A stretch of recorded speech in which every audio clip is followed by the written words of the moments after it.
Nerds, fucking nerds, what is up? Back with another fan-fucking-tastic episode 4 or 5, coming at you in your ears. Again, we're recording in the year, the beginning of COVID year 2, end of 2020, 2021. Hopefully it's going to be a good one. We don't know. It could be another fucking piece of shit. Any case, this episode's going to be fucking awesome. I'm stoked. I'm MJ, you know it. And we have my brother in arms, in Dama arms, Rod. Dama arms. Rod. What is up, nerds? Rod? Yeah. What up? It's good to be back. And yeah, we got another good episode. I'm a little hurting today, if you guys don't know. For me, it's the day after Christmas. And we got a little time zone thing going on here again. Oh yeah. So as usual, one of us has to bite the bullet and get up early, and this time it's me. Just happens to be the day after Christmas, so I'm exactly on the slow side this morning. As for me, it's 8 a.m. December 26th, 13th year of Sander. There we go. That's right. Sunday for me. We have a fucking awesome guest. Yes, we do. None other than this fucking mastermind, the mastermind. This wrath of a child that has been destroying this Kendama, and what other people have been thinking what Kendama could be, it's evolving into. Then left field, here comes Albert, Jokbert. Yo, yeah, what's up, nerd? Dude, stoked to be on the show. My favorite podcast. This is an honor. Yes, yeah. Thank you guys thank you so much for having me. Yeah, thank you for supporting and listening for such for such a long time. One of the first sets of shirts that we put out. You picked one up. I was super stoked to get it out to you and shit. Yeah, for sure. That design was sick, dude. Yeah, and it's just fucking great to be talking with you because a lot has happened for you recently, and the past few years, ever since you moved over to KROM. You've been put in the spotlight, I think, a lot more. So excited to go a little deep. If you hear a little history of the Troika days, and moving over to KROM and shit, we're going to be going all over the place. But before we get going, cheers to all you dudes. I got a nice little brews going on right here. Oh, what you got, Albert? I had the cheapest lager from the store downstairs. The cheapest. Nice. Well, yeah. It's gonna be a good one. I got this special one. I've been saving this one, dudes. It is a craft beer from Kawagoe, Koedo, and it is infused with coffee. And nice. I don't know about fun fact. I was gonna say fun fact. It's not a fun fact at all. It's a lager, which is pretty rare for a coffee beer. Coffee lager. Yeah, right. Usually they're stouts. Right? A porter. Is that this year only? I feel like I've seen and had that one before. The Koei. Oh, really? One. Maybe. Oh, actually, no. It was a year ago or something. Maybe when you were here. Yeah. I might have gotten But it was just a seasonal thing, for a month or so. And then I saw it come back. I was like, oh, I'm picking that up. Yeah. 1 o'clock in the morning for me. This just seems right. Yeah, it's beautiful. Usually I'm on that end. Today I got the coffee going. I got my nice little We Are Kendama marching band. Yeah, fucking Zawa. Mug. Yeah, this is Mimoe made these. Yeah, but it was for his. I think so. I think Zawa sold them, yeah. Kateni Kendama Kyokai. Hells yeah. Hopefully everyone's getting ready for this episode. Might be a long one. Who knows? We don't even know. But Jokbert, Albert, how you gotta help me. How do you say your last name? It's Kirvesmäki. Oh shit! Yo, we gotta practice that one, Rod. Kirvesmäki. It's Kirvesmäki. It's directly translated. It's Axe Hill. Axe Hill. Yeah. Yo, come on! Can you be any more fucking metal? Now, if maybe people don't know, but. Destroy enemies of metal. That's all we're here for. Yes. Yeah. This is another reason why I'm so excited for this episode, because fellow metalhead brothers right here. This was one thing I was always so stoked about when I saw Jokbert, on the scene. The first few edits, it's just normal long hair dude. I'm like, all right, when you got long hair, you either go metalhead or you go hippie. And I'm like, where's this dude coming from? And then I learned he's from Finland. I was like, okay, I know for a fact that like per capita, the amount of metal bands in Finland is the biggest in the world. Like, yeah, I've heard that as well. Yeah, fucking Sounds love about right. metal, and like that's the norm. Everyone in like where I don't even know. If you're listening to back in the day, listening to fucking Dave Matthews Band or some shit, or now listening to I don't know who's hot right now. Rod, metal wise, what are people? No, like normal. Who's listening to shit on the radio? Like Katy Perry is sure, Justin Bieber still around? You know, probably. Hopefully, I have no idea. I don't listen to radio at all. Exactly. We have some Cardi B bumping around. Okay, that type of shit. Well, everyone, if you were to go to Finland, Scandinavia, because we know any metalheads over there, you hear how excited I'm getting about this shit? In Scandinavia, my bros, my nerds, my metalheads. And this is another thing where I'm so fucking excited because Albert, you're always hitting me up, you know, giving me like, hey, check out this metal band. I was like, yeah, like we talk about like listening to Gveller talk or Satyricon, and I know you know my brother Rod over there, you know, played in a metal band before. A few. Oh really? Likes the metal. Yeah. Oh yeah. Oh, that's fine. I didn't know that. Yeah. Hell bass player. Fun fact, that's how I know Alex Smith, actually, is our bands played together back in the day. We were both bass players in different bands. Wow, tight. Yeah. Right. You're like, you're a bass player, I'm a bass player, sweet. You know? No one wants to hang out with us, so let's hang out together. Well, this is well before Kendama was ever introduced to us anyway. And I knew that Smith liked extreme music from the Where We Are edit when he's like turning some kendamas in his garage or some shit. He's got his short hair. Garage. That's the original Terra fucking spot. The original. And he had a I Wrestled the Bear Once t-shirt. Yeah. And I was like, dude, we were supposed to tour with that band once, actually. It fell through. Then that was the time I think when I was playing bass in Smith's band because he couldn't go on the tour. Yes. Good times. So that's what gave me like a little like, oh, okay. So like there are people who enjoy extreme music and enjoy kendama because, or at least around me, like there wasn't many. I didn't know any really. And then you see the normal edits that were going off, and you know there's a lot of like I guess like dancey type of upbeat, maybe semi-poppy music. That fits the vibe, and I think a lot of people think about that when you're making an edit. And Jokbert, we talked about this. Like, I think maybe the first time we met at Catch and Flow, 2018, how like the scene doesn't really accept metal into kendama edits, which kind of sucks because it's like that's what I like. That's the other passion that I have. So it's like I want to fit it in, but it's kind of hard to. Have you done any?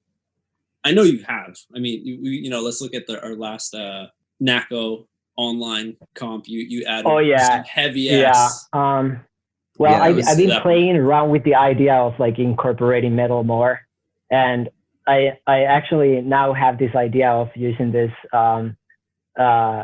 Finnish black metal song for an edit, and like incorporate some cinematographic elements to it more. Nice. And like I think that's I don't know. I think I need some like professional help for making it all happen. Yeah. You know, because metal is can be epic, very epic. A lot of people like, you know, line it up in you know, comparison with classical music. And you think about classical, like with a big orchestra or something, it has such an epic fucking sound. And if you're not a metalhead, you probably don't really feel that way. But for people who are into metal, it's like, like there's so many comparisons and similarities that when you think about, okay, I'm going to make an edit with it, I think that's might be maybe one reason why it's hard to fit it into an edit, because it's like it sounds so epic, but then it's like you're just jamming on this like fucking wooden toy just flipping around in your hand, you know. Yeah. So like you said, and the fact that Kendama community is already so big that you many times you would want to incorporate music that most of the people would enjoy. Right, so, like, right.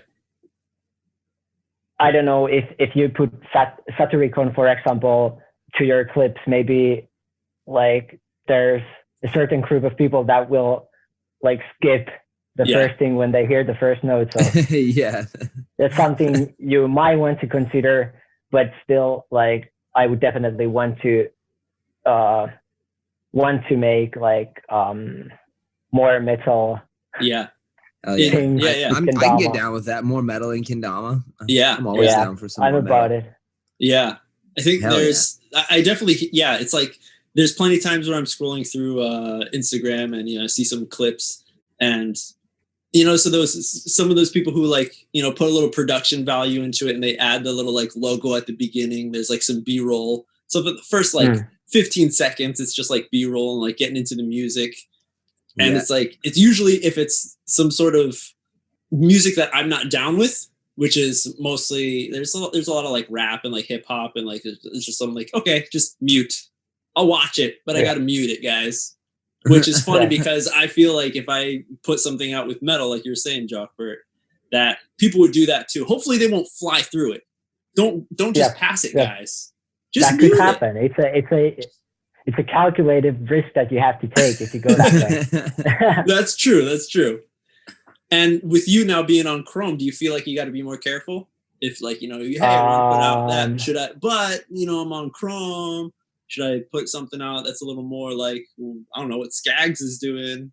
I mean, I don't think I have any kind of pressure from KROM to create certain kind of content.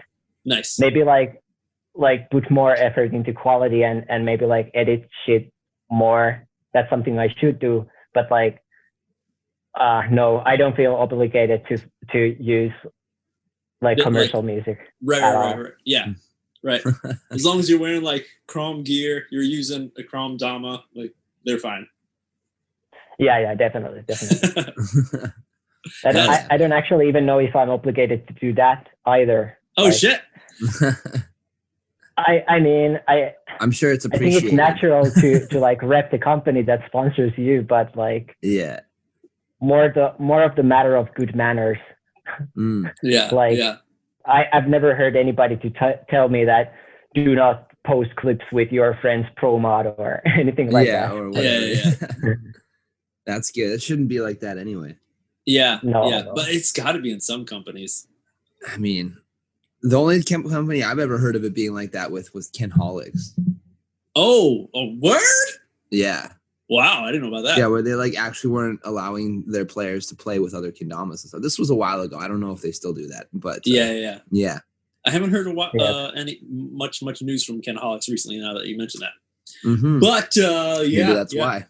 Hey, but anyways, back to our special guest here. Yeah, dude. Why don't we take the dive? Let's go back. When did you get into Dama, buddy? So it was 2014 in the summer, and nice. I actually started tricking on that year as well, like earlier in the spring. Okay. And my Kendama sensei is Riku Rikkonen, who is a tricker from my hometown, and he was playing Kendama, and he was carrying it everywhere and just messing around with it. And he would always say that Kendama is like tricking, but it's on your hand. So like whenever you feel too exhausted or too tired or you're maybe injured, you can't trick anymore. You can always pick Kendama and still like enjoy the motion. Totally. So like, and they in the tricking community, Kendama used to be a really big thing back in that time. And if you watch any of the tricking samplers from that time, you see that they are like everyone are wearing Kendamas around their necks. It's everywhere in those videos. Nice. So he got me into Dama, and he had played for 2 years at a time, and he was on some shit. Like obviously that was the golden era of spacewalking, and he knew like all these string maneuvers and and like then Kendama Europe was sponsoring their tricking event, and they hooked them up with like two huge plastic bags full of kendamas. They got like 30 kendamas or something like that for Kendama Europe. And I ended up buying a kendama from them. And I just never put it away. Was that the one that you had that was customized that said Jock on the handle?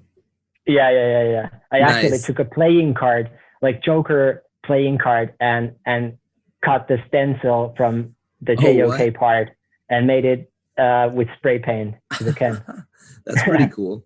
When you're starting to play, did you learn a lot from other people just watching them? Was anyone like kind of teaching you? Did you have like sessions at the tricking events? So, no, not really. I was basically just playing with Riku in the beginning, but of course I started to spread it around to like other social circles. So I got my best friend into kendama and his little brother, and those basically have been the people that I've played with the most. And we together, we formed Papa Tre, which is my local squad, and we started making videos. And it was actually Kalle, this best friend of mine, who showed me kendama videos the first time. So like before that, I haven't seen anything, like I didn't knew that the community existed or different styles of all play. the stuff that was possible with kendama. And he showed me practicing kendama from Colin Sander. That was the first edit I ever saw. Yeah. And then we checked Bon Zatran winning KWC that year. And I was mind blown for the fact that there was a community and they had competitions and there's world championships and just everything that went down on stage, which was just fucking mind blowing. Oh yeah. And that was the moment that I discovered the identity of kendama player within myself. That was the moment when I realized that, oh shit, I'm one of those dudes. I need to go out there and like force these people to be my friends. I'm a kendama player. Well, luckily with the community, you don't have to force anyone to be your friends. It's just like an automatic, like skateboarders. Like you hear a fucking skateboard rolling down the street. Like, oh, fucking, like, like Spidey sense. Like, yo, I heard someone. I heard that's like someone's kicking, pushing right now. There's a homie down there, yeah. Yeah, but it's still so different because skateboarding is so much bigger than kendama. Yeah. Like for example, if you hear the sound of a skateboard, you can't automatically assume that he's a good dude or that you would get along with him. That's Unlike true. with kendama, it's so much smaller and like it's polarized because we have the common interest. So it's natural that the community somewhat consists of similar minds. Yeah, if that makes sense. Yeah, totally. Yeah, like but a lot of course it changes when kendama grows. Right, right. Mm-hmm. Anything grows. Yeah, more people get into it. Yeah, that's definitely a thing that we see more and more of as the community gets bigger and companies get bigger and it reaches more people. Mm-hmm. Yeah. But I think the mindset of people who get into it are usually, I feel like, in a way, outsiders.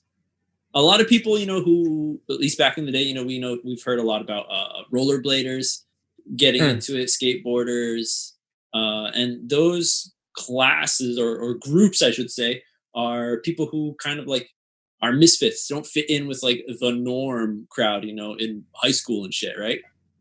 Yep, I feel that. And then going over to the set of us three, metalheads, that's another genre of something that's like an outsider's kind of thing to enjoy. So same with kendama, and I think that's what makes people, kind of just buddy up, brother hard.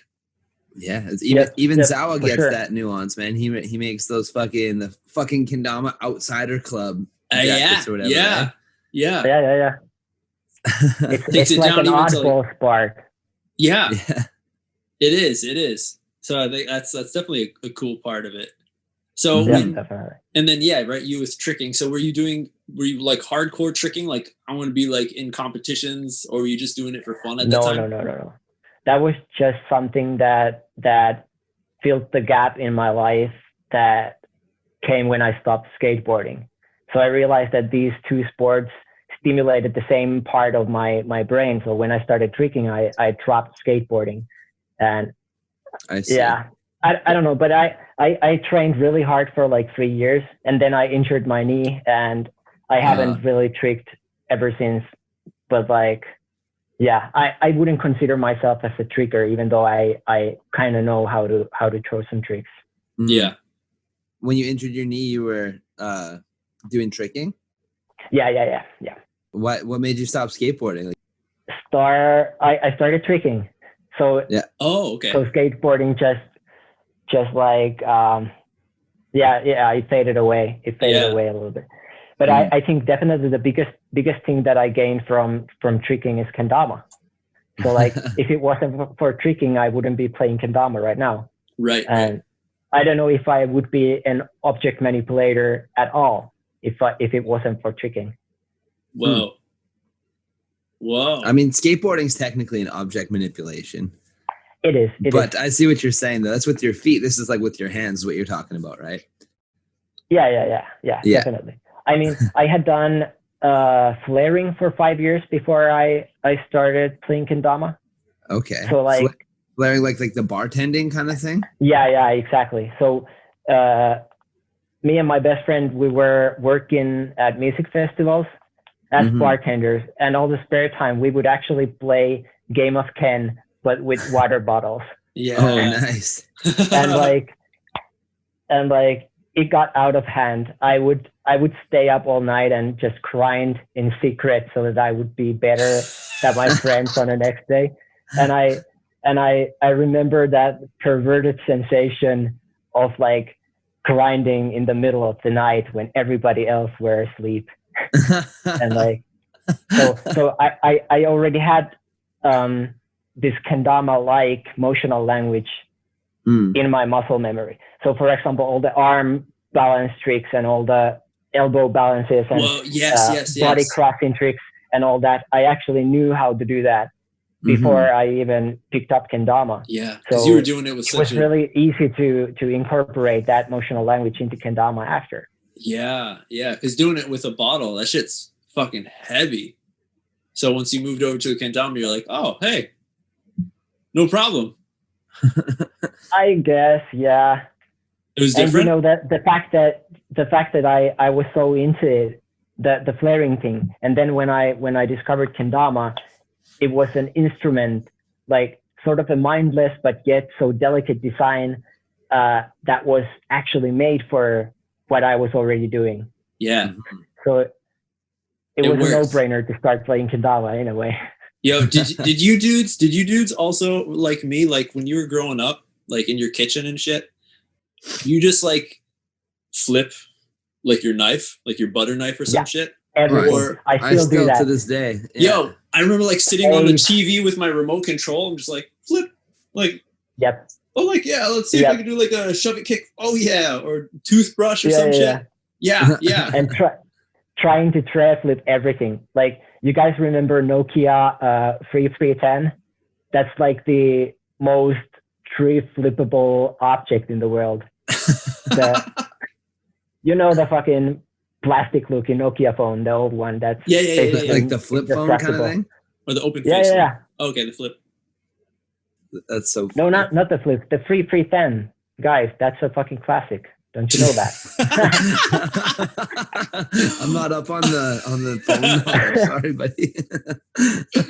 That's fucking hilarious. Yeah, and I gotta confess that I didn't get a fucking cell phone until a while. I think until I was like 18, 20 or some shit. Yeah, I'm about the same. Wow. I was about 18. I got one for like a grad present when I graduated high school. Yeah, for a cell phone. Like your first mobile phone? Yeah. Wow, dude, that's heavy. Right, yeah, so Nokia. But so any case, flipping shit. So then it just translated. So do you think that because that you practice a lot of flaring and shit that it influenced you in your kendama play? Because your style is right? Yeah. I mean, basically all that motional language was like directly like you could like transfer it into kendama so easily. Right. So like right when I picked up Kendama, I was able to do like body crossover tricks and those arm balances, for example. And even the clip that I posted on the KROM trick of the year, I could do like 3 years before I even picked up Kendama. Right. So yeah, like those were easier. Like, fuck Lighthouse, I'm gonna fucking try to balance the shit on the Tama. Hell no, it's gonna go straight to the arm. It's much easier. Yeah, pretty much.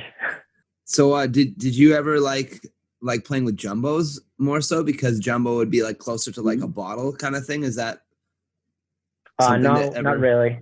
No, like these friends of mine, the other dudes from Papatre, they were playing with KROM Vikings back in the day, but I always thought that it has to be the standard size to like get the full experience and like make it proper. Come on, not even a Viking? The KROM Vikings back in the day? Not really. Yeah. I actually got the Gaiju just like a week ago. I should probably take it outside someday and try some shit out, but we haven't done that yet. Right. You might not want to do the head bonk with that thing. That one will take you. Probably not. Even if a regular sized Dama, you want to make sure that you're wearing a beanie. Yeah. Like totally. Sometimes I get that, and because it's in your muscle memory, you just toss the Tama to your forehead, and on the mid air you remember that, oh fucking god, shit, this is gonna hurt. Yeah. I think I think it's Edwin. Edwin does shit like that, but he fucking does it without a hat, doesn't he? He just bonks it on there. I've seen him do a trick like that. It's probably like shoulder bonks that he does. Oh, maybe I hope that he uses beanie with head bonks, dude. Maybe that's what I'm thinking. I seem to remember a clip of, I think it's him, just doing one of those tricks but without it. And because I remember watching it being like, damn, I hope he didn't have to grind that, because that looks like it would suck. Yeah. Like 3 days in. Yeah, just fucking banging your head on a Tama. Yeah. That's one way to get the skull plane. Dude. Yeah. One way. Dude, remember, you guys see the Adrian's clip? Fucking toss it on the neck and the fucking... That looks so dangerous. Yeah, man. That's a good one, though. Yeah. Imagine doing the, like, missing the last spike and just accelerating the... Yeah, exactly. Pulling it. With the string straight to your eye hole. Like, dude. Yeah. Jeez. Man. Just uppercut right into the jaw, into the chin. Yeah. For you nerds who are paying attention, you'll remember the skull plane story from the break shit contest that Albert here was kind enough to submit. Yeah. If you don't remember, you have to go back. Let's hear more about that. Fucking, where did that story come from? It was like a dream. You created this like mini series that needs to have a sequel, or maybe even a fucking prequel. Dude, it's Kendama lore. So only thing I can say is that I heard it from a dude. Dude. But yeah, no, okay. Lore runs heavy in Scandinavia. I know that, we just passed, we just celebrated Christmas, and for everyone who doesn't know, when we were scheduling this episode, I was like, oh, let's record on the 25th, because I think that would be like a kind of a possibly good day for all of us. But I totally didn't even think about like your time, Albert. And then you're like, I can't do it. It's kind of family time. It's Christmas. Like that's totally makes sense. And in Finland, that's where Chris Kringle. No, you don't call him Chris Kringle. What do you call him? What are you talking about? Santa Claus. I heard Santa Claus is like from Finland, like the true version. What's his name? Papa Ganoush.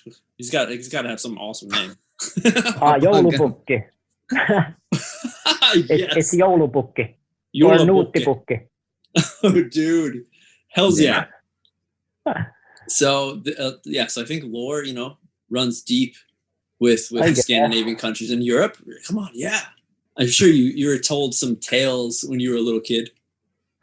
I wish. It's not like that. I did give sacrifices to the sauna spirits yesterday. Oh, like the sauna, yeah. Like apologizing for swearing and making noise, and yeah. Oh, damn. Are they real? You just have to like pour a little bit of beer on the stones on sauna, and like apologize for all the bad shit. Yeah. So that the sauna spirit doesn't burn your sauna or your skin. Yeah. Damn. Yeah, you guys got lots of saunas and hot springs and stuff out there, hey? Hot springs not, but yeah, saunas, hell yeah. Oh, okay. Because I remember, I want to hear a little more about this Super Stoker event. Oh, yeah. Yeah. Because everything I've heard, that sounds like a fucking good time. Yeah. I mean, it's the best time. Yeah.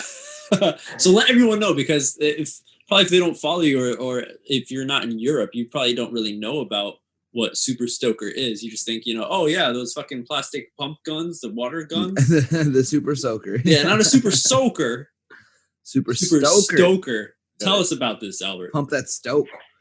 So it's basically a non-competitive kendama gathering. It's not a kendama competition, so we don't compete, but we can compete if we want to. So it's a prime example of an event that runs itself. So we provide with the facility. We got this old village school gym where everybody are sleeping. There's a common kitchen is there as well, and obviously sauna by the lake as well.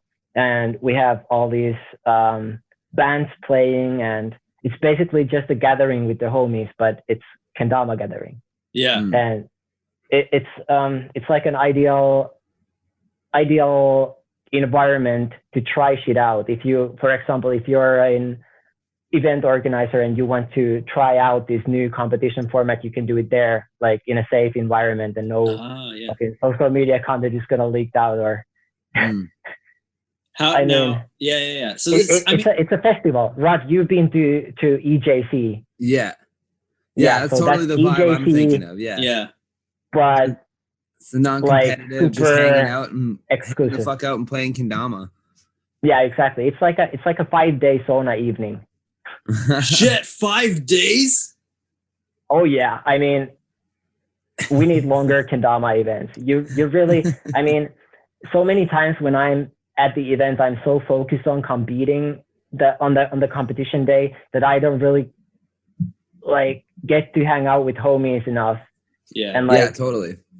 At most, it's like one weekend event here in Europe. So like, it's not enough to like connect and actually like share tricks and like nerd out over kendama. Yeah. So like Super Stoker is this space where you can do that shit and have workshops and basically do whatever. The concept is that we don't arrange, we don't plan anything, but everything happens impulsively. Yeah. So you like have zero schedule. Zero schedule. And for example, I mean, it's so good. Everything happens by itself. Like last year, Ule and Timothy and Eric, they just they made a pop-up restaurant. They just went to shop and buy some ingredients, and they would make like vegetarian food for 30 people, and like it's a bubble. It's a kendama bubble. Hell yeah, that's awesome. So, and are you the mastermind behind it? You created it, Albert? I mean, yeah. I mean, we tend to say with Papa Tres Squad that we lead superior lifestyle, and that's like a way to like let other people be involved. Share that superior lifestyle. Time. Saunas by the lake. Hell yeah. Yeah, that sounds like a great time. That's how many like what you're saying with every kendama event, there's never enough time to fucking like really get down to it with everybody and like see everyone and hang out. And that's why, like, I think, like, me personally, whenever I go to events, I try to go early and stay late, because then you have a couple extra days, and then but yeah, if the event was just 5 days, that's fucking perfect. That's great. Yeah, definitely. And I hope that next summer, hopefully we're gonna be able to throw it next summer if the COVID situation is better by then. But we're gonna have fucking tattoo artists in there and even more good bands and fuck yeah, like all the good shit. Oh fuck, dude, that sounds so sick. I remember back in the day, like the Void doing something similar, like maybe it was more of like a camping retreat, but I remember him mentioning like bands and shit. Yeah. There was okay. How many people are we talking? Like you said 30 before. Is it around that or like 100? I am not completely sure, but if I remember correctly, that was around 30 or 40 people. Okay. And is it free? You got to pay some. You got to contribute. I think last year we asked 20 euros per person, but that's like for the accommodation and for the rents and like we don't make any profit. And if there's extra money, we would just buy beer for everyone. Yeah. Hell yeah. Yeah. And it is 18 and over, correct? Or 20 and over? Oh yeah. It's 18 and over. Yeah. Yeah. We will not have time to watch over little kids. Yeah. That's totally. That would be another like highlight of having a Kendama event, you know, for the older generations who want to hang out, fucking party and shit. Yeah, exactly. Yeah, that's always been an interesting thing in Kendama, especially over recent years, how there's like pushes in different directions where some people are really keeping it geared towards kids and like want to make it so that we're building the next generation kind of thing, which I think is awesome. But there's also the other side of it of like more like this is an adult thing and like we're adults and we want to get drunk and play kendama and be rowdy and do whatever and smoke weed and like whatever the fuck, you know? Get fucking tattoos. And get tattoos and and listen to heavy metal bands and whatever the fuck else we want to do. But it's interesting because there's obviously huge like the pieces of this that like those two kind of worlds exist simultaneously, right? And there's always been this like because everybody that's into kendama likes to like get kids into it for the most part. I feel like, you know what I mean? It's like you want to be a part of both, but you can't do both at the same time. It just doesn't work that way. And that's kind of I think maybe a bit of an issue that's been popping up. I'm sure a lot of people have seen some shit on the Instagram and all this stuff, people talking about this and that, whatever. But that's not important. What I'm getting at is that it's just an interesting like dynamic to see. So like I like to see that like it's a very European attitude, I think, to like for you guys to just make like we're just gonna go hang out for 5 days in Finland. Right. No kids. We're just gonna do the fucking shit. Yeah, it's just a bunch of homies hanging out. And that's fucking beautiful. I think that's amazing. Definitely. But it's I really like the European events for the fact that it's mainly older people in there. Even though I'm also simultaneously worried about the lack of like junior players in Europe. I see what you're saying. But like the events are super, super enjoyable. Yeah. That's interesting. Yeah. So it's like, it's almost like you guys in Japan need to do like a trade because Japan is always about the kids. It's always a little kid event. I think there isn't any like adult kendama events kind of thing in Japan, really. Yeah, nothing. So like, there'd just be like you're small saying sessions. You have the opposite. You guys just gotta like work together a little bit here and there, and then it should be fine. Dude, I've been having like I remember a while ago I had the idea of like renting or working with Sue and holding music kendama events where it's like you get like a fucking DJ, but not like your average DJ. I'm thinking like fucking metal night, and you get a bunch of people to just play metal. Or like hardcore or punk music or some shit. Yeah. And that's the whole theme. Like, of course there's kendama, but it's revolving and it's inside the theme of whatever genre of music. Yeah, I see what you're saying. That could be fun. Right?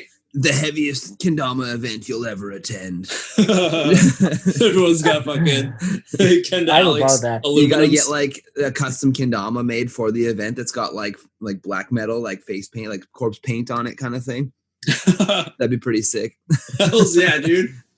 Or fucking have you seen that Hokuto no Ken, the fist of the North Star kendama? Oh yeah, I have seen that. Yeah. You get one, but you make it so with the fucking pinky, so you get the horns. With 2 spikes, so dude, and the packaging, it has to come inside of like a paper church that you have to burn to get the Dama out. That's a great idea. Oh my god. There we go. That is so good. That seals it right there. All right, A package that you have to burn off. It's highly recommended that you burn it off. You can rip it off, but we suggest you burn it off. Yeah, for the blessing for your shred. Exactly. Yes. Oh my god, that's so good. Oh man. All right, so let's hop back into the story of Jokbert here. Yeah. So you started in 2014. You got into tricking. Tricking showed you kendama. I guess there was some flaring and stuff in there as well too. But so when did you start? You had the Papa Tray team. You're saying you and your couple homies. So and then still have. Yeah, Papa you still have. forever. Yeah, hell yeah. Nice. And then so you joined Troika Kendama. Was your first like sponsor? Oh yeah. Cool. So of course when we started we had to spread it around as much as possible because there was no kendama players in Finland at all at a time. So and we were playing a lot of kendama. So like we soon realized that it's really, really costly to like buy your kendamas. Like one by one, and then like shred it to pieces in fucking 3 days. Maybe you get a bad one, or you know, they just don't last that long. The regular beach kendamas, if you actually play a lot. So totally.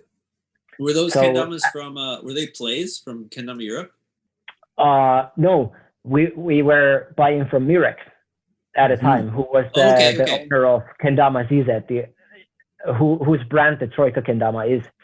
So like we would basically contact Mirek and ask like how many damas do we have to buy so that we get the wholesale price, and then we would buy like 95 kendamas. Oh shit! Like just natty beach kendamas from Mirek, so that we would sell the kendamas and get to play for free ourselves.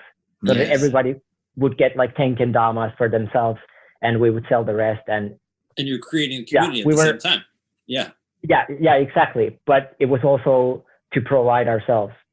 So I just ended up in Troika team because we were interacting with Mirek so much, and we were buying shit from him, and like I would like write him if he could like make a wood burn around like a half spread scope around the Dama and like all these things. And we just started talking more and more, and then eventually he asked whether I wanted to be on Kendama ZZ team or Troika team. And at the time I felt that we would be able to like establish Troika as an independent brand.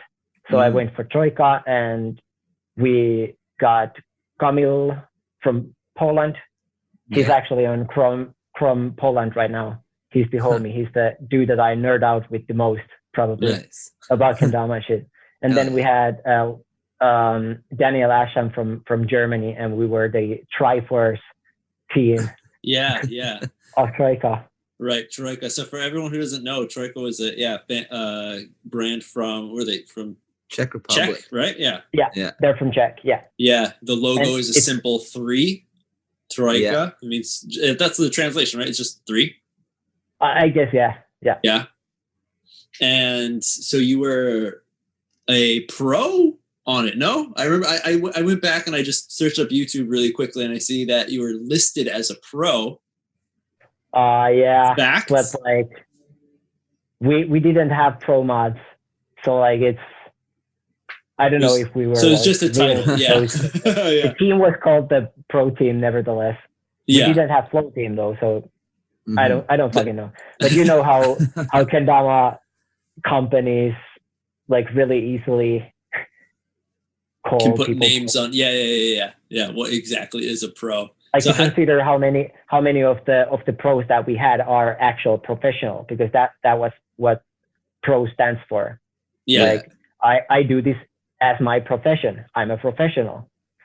So yeah. So how long were you on the Troika team?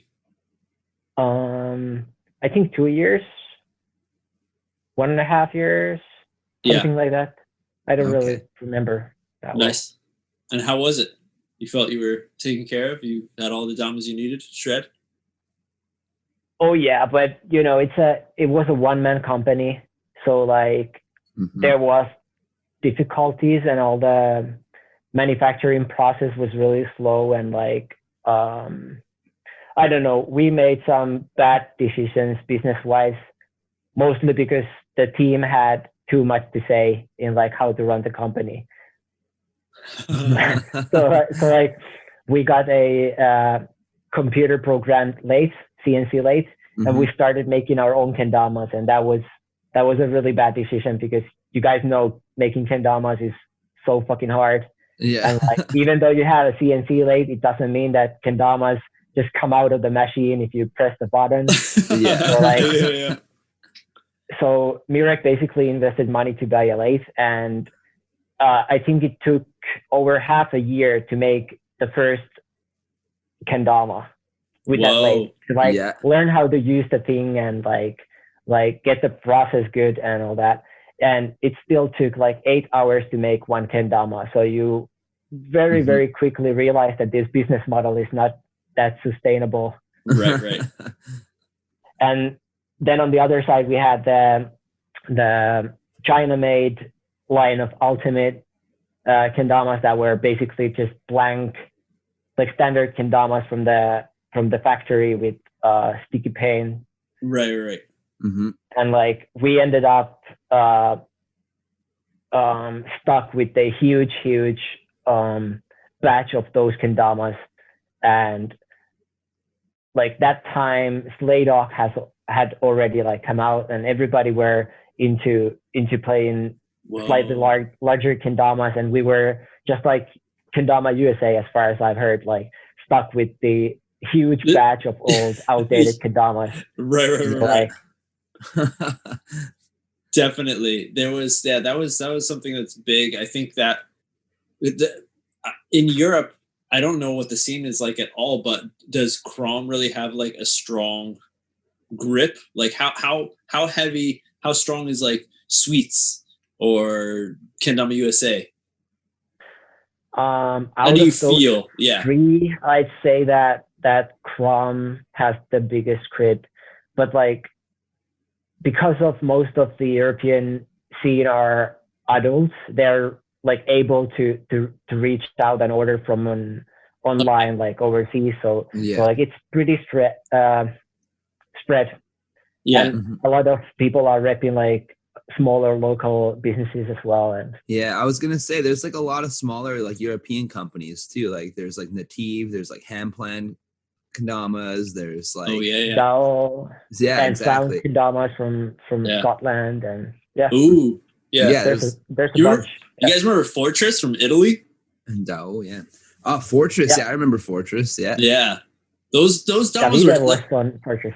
Those Kens were so nutty for some reason. Like all the pictures I always looked at, like it looked like it was like made out of a towel or something. Like the way that they cut the wood or some shit. You feel that way? Like it looked like soft. I see what you're saying. Yeah, didn't they do like a lot of like Spectraply kind of stuff? Yeah. They did some, but I think it was some kind of special Spectraply food that made the texture to be like that. Right, it wasn't different. Like the regular Spectraply you get. Yeah. Interesting. Yeah, it looked like the whole thing was covered in like felt or something. It looked like it. I've never touched one, but from the pictures, no idea. But so there's a lot of like small companies within Europe. So I was always just interested about that to see what it's like, because I know people talk about shipping stuff, and you see Sweets opening up different like what are they called? Not branches, but there's people. Like yeah. They make a strong connection with somebody who maybe has like a small retail store or some shit, and then it's like, okay, you sell our kendamas from this location. Even like going back, like there's always been like kendama companies from Europe. Like even like back at Sunrise, it was one of the bigger ones back in the day. Yeah, or like Royal Kendamas, which was run by the BK Void and the BKA. Yeah. Or like or Mirek stuff, like before Troika, even like with the Kendama CZ, like he's always had stuff going and whatnot and making stuff, or like even like Kendama from Denmark. Like, this is all like, these are companies that were around in like 2013 when I went to Europe for the first time. Like, yep. Yeah. So it's kind of cool that there's always been like these little niche ones that have just like been there. And even though like a lot of the people I think in North America are unaware of them for the most part. Right. Because they were probably most tending to the people around them, because it was like too much to get shit shipped over. Totally. It kind of makes sense. It's no different either like than in Japan. Like Japan like has a lot of little companies too. Like we were just talking about Kenholics. Like how many people who are listening have seen a Kenholics Kendama? Like, I don't know. Yep. Right. Yeah. It's interesting to see the intricacies of each little Kendama world on each continent, and how we're all separated, but we're all doing the same thing and working towards the same thing. Right. And then when we come together, we share it all, and it's just fuck explosion, Super Stoker. Yeah, right. We need to be here. We need more nights. We need more fucking bands. Yeah. More beers. Beers. That shit sounds so fucking rad. Oh, dude, man. Yeah. But about Troika, I have to say that it was a really tight family, and the spirit inside the company was really good. And I still consider every one of those people to be my brothers in Dama, and I love every single one of them. Fuck yeah. And I within the like it was a really small company, but we did get supported by Mirek. Also with his like personal money, when he would send us to compete like to Netherlands, for example, or whenever, like he was always down to support, and the amount of support that he gave us was enormous considering of the size of the company. Yeah, Mirek's the homie. Yeah, Mirek's the homie. I haven't seen Mirek in a long time. I miss him. Yeah, same. Well, I hope you're listening, Mirek. Much love, buddy. Yeah, dude. And all this shit. I think I met him one time at a catch and flow like deep ago, randomly. But yeah, dude. What? Mirek in catch and flow, really? I was just wondering. Yeah, I believe so. I believe so. It was like the second one. I think the second one. Yeah. And I didn't know who he was. Yeah, and Sue told me. I was like, oh shit. I think Sue like got some Damas from him back in the day. Yeah, Sue would. Yeah. That's tight. Yeah. Hell so yeah. Shout out, Mirek. Yeah. So Troika. Now, when did this change happen to KROM? Let me just say also that there was a little foreshadowing for me about you moving to KROM, because I think it was third year catch and flow, hanging out at the Sue Lab for the anniversary party, and Rolf was talking about this new Kendama player that he's seeing. He's like, man, his shit's so insane. It's so insane. It's Jokbert. I'm like, what? He's like, yeah, like Albert. Search Albert something. I'm like, Albert. Okay. I'm like, sounds like a smart guy, Albert. Okay. And and I looked into it more, and I was like, okay. And I remember that Rolf was pretty stoked on your style of play, and I was like blown away. And that's when I saw your what was it, worldwide episode? You're on the beaches episode. Your edit that you had, yeah. When you were the Wood Wide Web. Yeah, Wood Wide Web. Yeah, and that's my first. That was my introduction to your style of play. Oh wow, that was a good one. That's probably my favorite edit of today in a way. Yeah, like, it's probably not the best, and it's definitely not the best filmed. I mean, it's only like GoPro clips from the beach, but like that was the first time when I felt like I have a complete style for myself, and I was able to make an edit that was like my style. 100%. Yeah. At a time. Yeah. Hell yeah. Some good nerd homework. Right there. Yeah.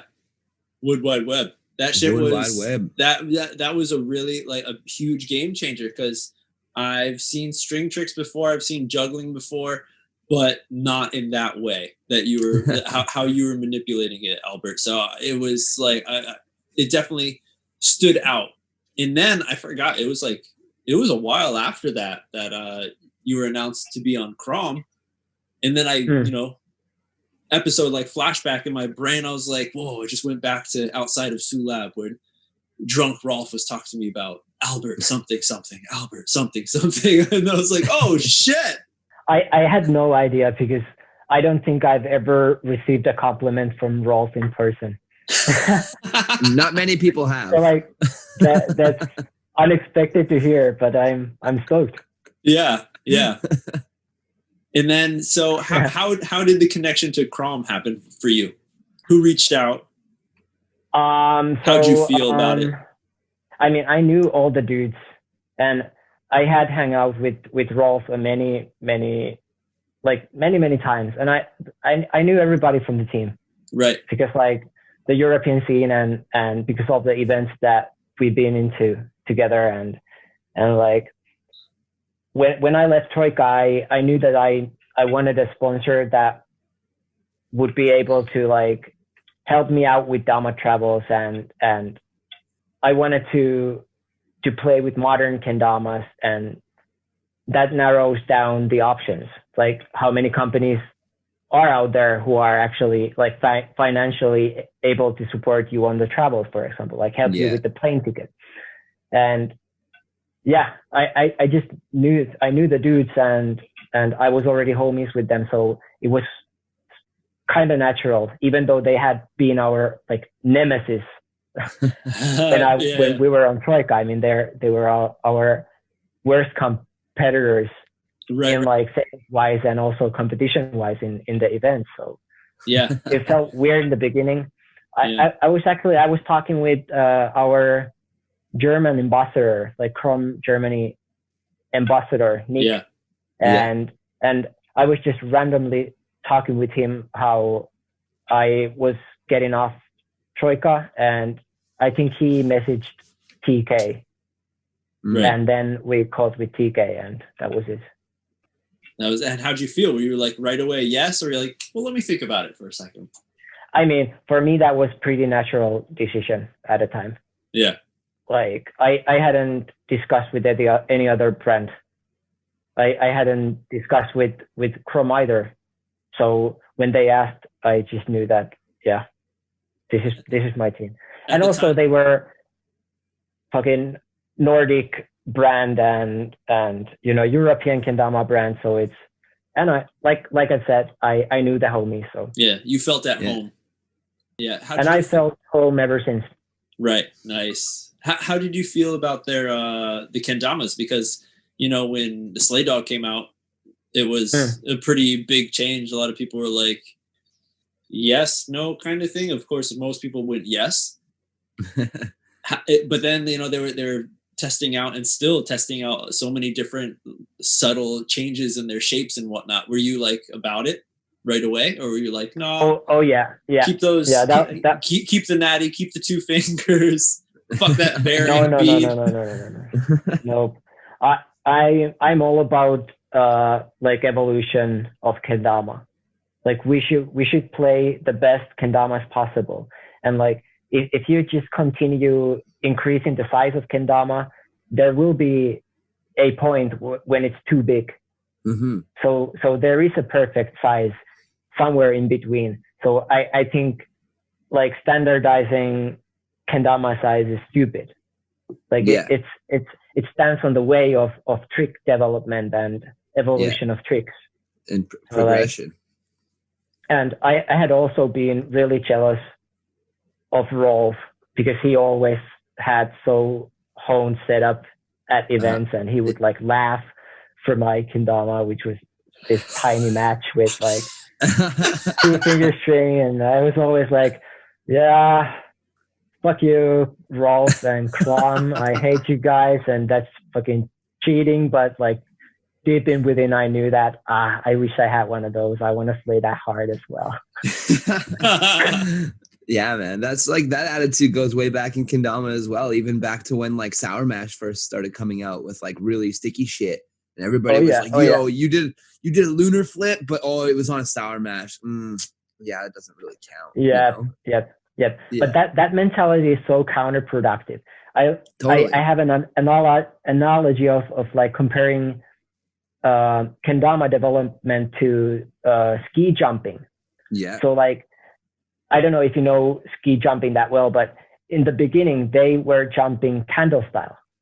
So they would be like this, yes, and like legs together like together, this, and the skis pointing forward like this.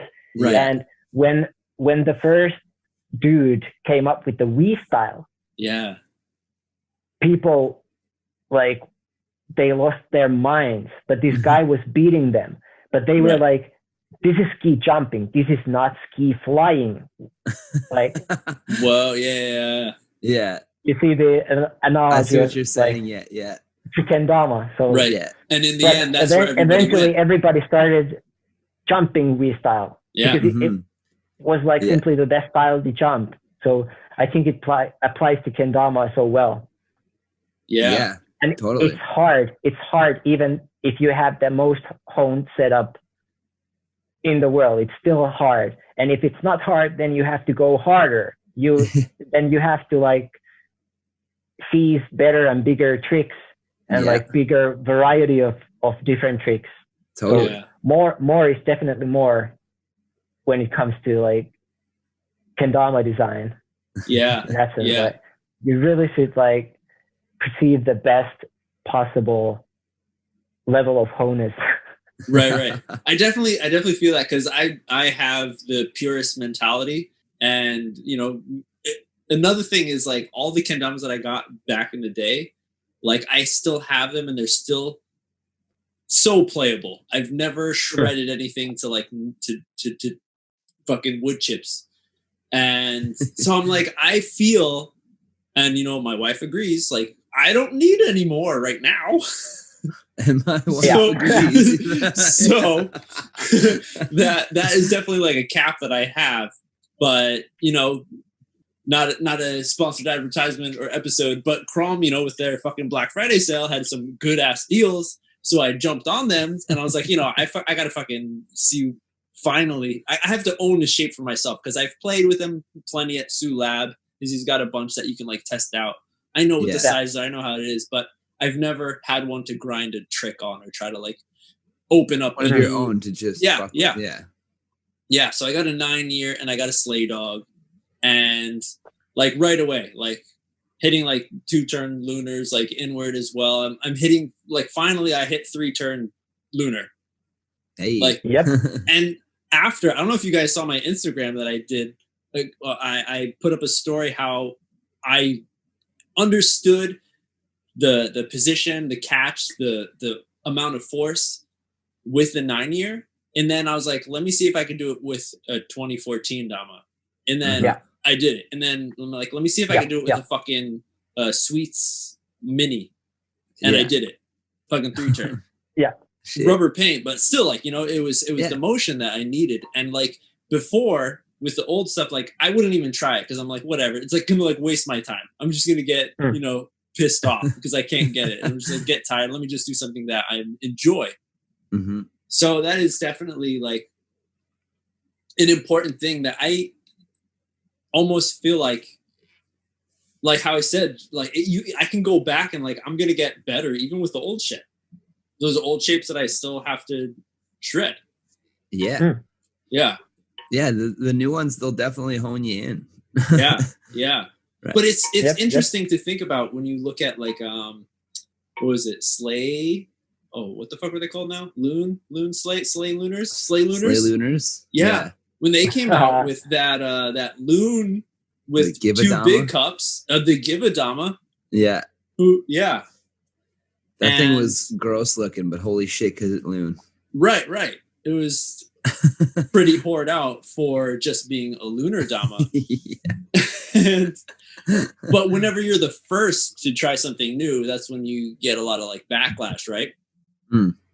And like I kind of see that it was, it happened there. Or you look at Mugen Muso when he was fucking drilling out the base cup and nobody else was. Yeah. And people are like, I don't know about this. And then it's a normal thing now. Now they're going big.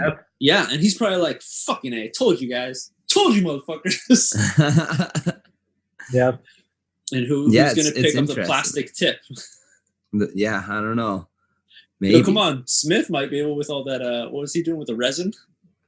Yeah, totally. But I don't know. I don't know if you want that. But yeah, just the evolution, right? It's interesting how you could be the first of the party and you bring in something new and people can be like, yo, I don't know, it's weird. It takes a bit of time. You don't want to be the first. And like the evolution of like the kendama itself has also been in like at the same time, like all the tricks are evolving, right? And that's why the kendama is evolving, and in turn why the tricks are evolving, because the kendama evolving makes different harder tricks more possible. You know, and then like you wanting to do those harder tricks makes you want to evolve the kendama more. So it's just a cycle of progression, and that's the way it has to go. Right? The evolution of the fucking bead. It only makes sense to just go with it and like, you know, at least try shit out. And if it doesn't work, then you just go back and it's fine. You know, you don't have to be like, oh, that doesn't count. I don't know. Like that sticky paint, like, yeah, sorry, bud. I don't know about that, you know? Right. Yeah. Yeah, but it's still a strange feeling for me. Like I feel like I hit that 3-turn lunar and I was like, sweet. I'm like I did it, but I didn't feel like accomplished, like in my heart. That OG. Yeah, you got that purist mentality. Those like, but then I was super satisfied that I was able to do it because of the help of, you know, the new shape. Yeah. Yep. So hey. And that would have never happened if you had the mentality of I can't go forward until I lace this. Yeah. You know. Yeah. 100%. Totally. Yeah. So stoked that I got those, and you know, opening new boxes, new areas of the brain in the kendama skills, and it's an important thing. I think everyone should fucking try it. Which you know, everyone is probably trying. I don't know who I'm fucking talking to. Just me. Yeah, I think you were the last one to pick those up. Oh man, yeah, it's funny, man. Even things down to like string length. Like for me, it took a long time to get into like getting a longer string, and I still play like pretty short string compared to most people, I think. But a lot of the stuff I do requires like a certain string length, and at a certain point, you just can't do it. So like it's like kind of what you were talking about, Albert, where like, you know, you push the limit until all of a sudden you've gone too far, and now you know, like if you go past this, then that's like too much. So you have to stay within this realm, kind of thing. And that's also an important part of that as well, is like finding the spot, you know. Yeah, definitely. Yeah, with all your hand wraps and your rolls and stuff, that definitely messes with me. If I'm so used to like the amount of rotations and how much force I have to put in my hand, and then it's like I pay one of Sue's damas and his string is like fucking like a 9-finger. No way. I try to spacewalk that thing, and I get freaked out for a second when it's in the air. I was like, wait a second. I love picking up my old damas every once in a while, and I'll throw a moon circle first thing, and I'm like, oh fuck, this thing is so fast. It's so small. It's just It's fun though. It's just a different kind of style. Like I like doing spacewalk tricks with the short string. It's just so fast and like just feels so like crazy. I don't know. But then once you like, if I do a spacewalk combo or whatever, and then go all of a sudden want to do a juggle, then it's like, well, fuck. You're gonna have to fucking get that one right in there the first time. Otherwise, you're fucked. Right. Yeah, but that evolution applies to string tricks as well. Like now that we have all those long ass strings, you have to bind it fucking million times and make a fucking Christmas tree out of it, and exactly, Eiffel Tower, and you know. And then there's even like thickness of string is a thing too. You know, like the Adrian Esteban strings now are like thicker and like it makes it easier to like gives it weight so you can whip it around things and shit. Yeah, right? exactly. Yeah, adding the extra bead on the bearing. Yeah, the double bead. For snake bites. Yeah. Yeah, man. Oh. Speaking of evolutions in kendama and stuff, what do you think, Albert, is going to be a next like evolution to the kendama itself, like to the shape? Like, what do you think? Do you foresee anything that could be changed that you think would be interesting to explore? Have you thought about that at all? Not really. Honestly, I have no idea what comes next. I think we're pretty close to like the optimal.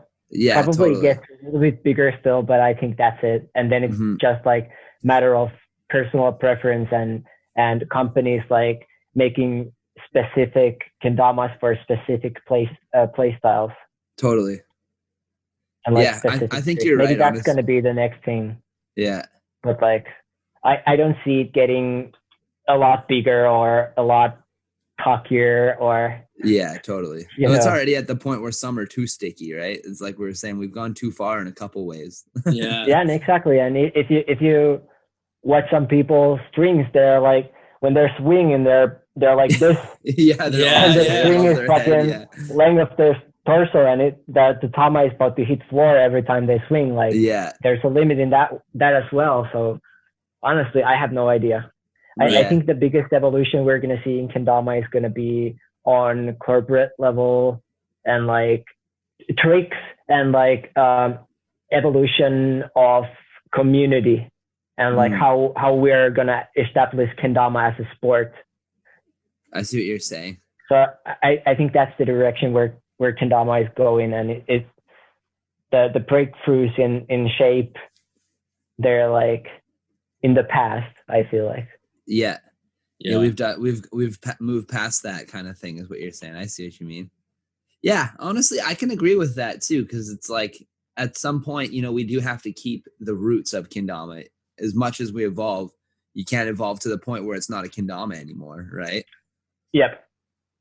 So with like that in mind, it's like we kind of are at like a sweet spot where everything is like honed for every trick that is in the current meta of the game, kind of thing. Like makes sense. And then just with all that personal preference, like string length and weights and all that snazzy stuff. Right. I just wonder if maybe it would go to similar to skateboarding, where you could buy the complete, or you could buy all the parts separate, and you could really specify things to your liking. Yeah.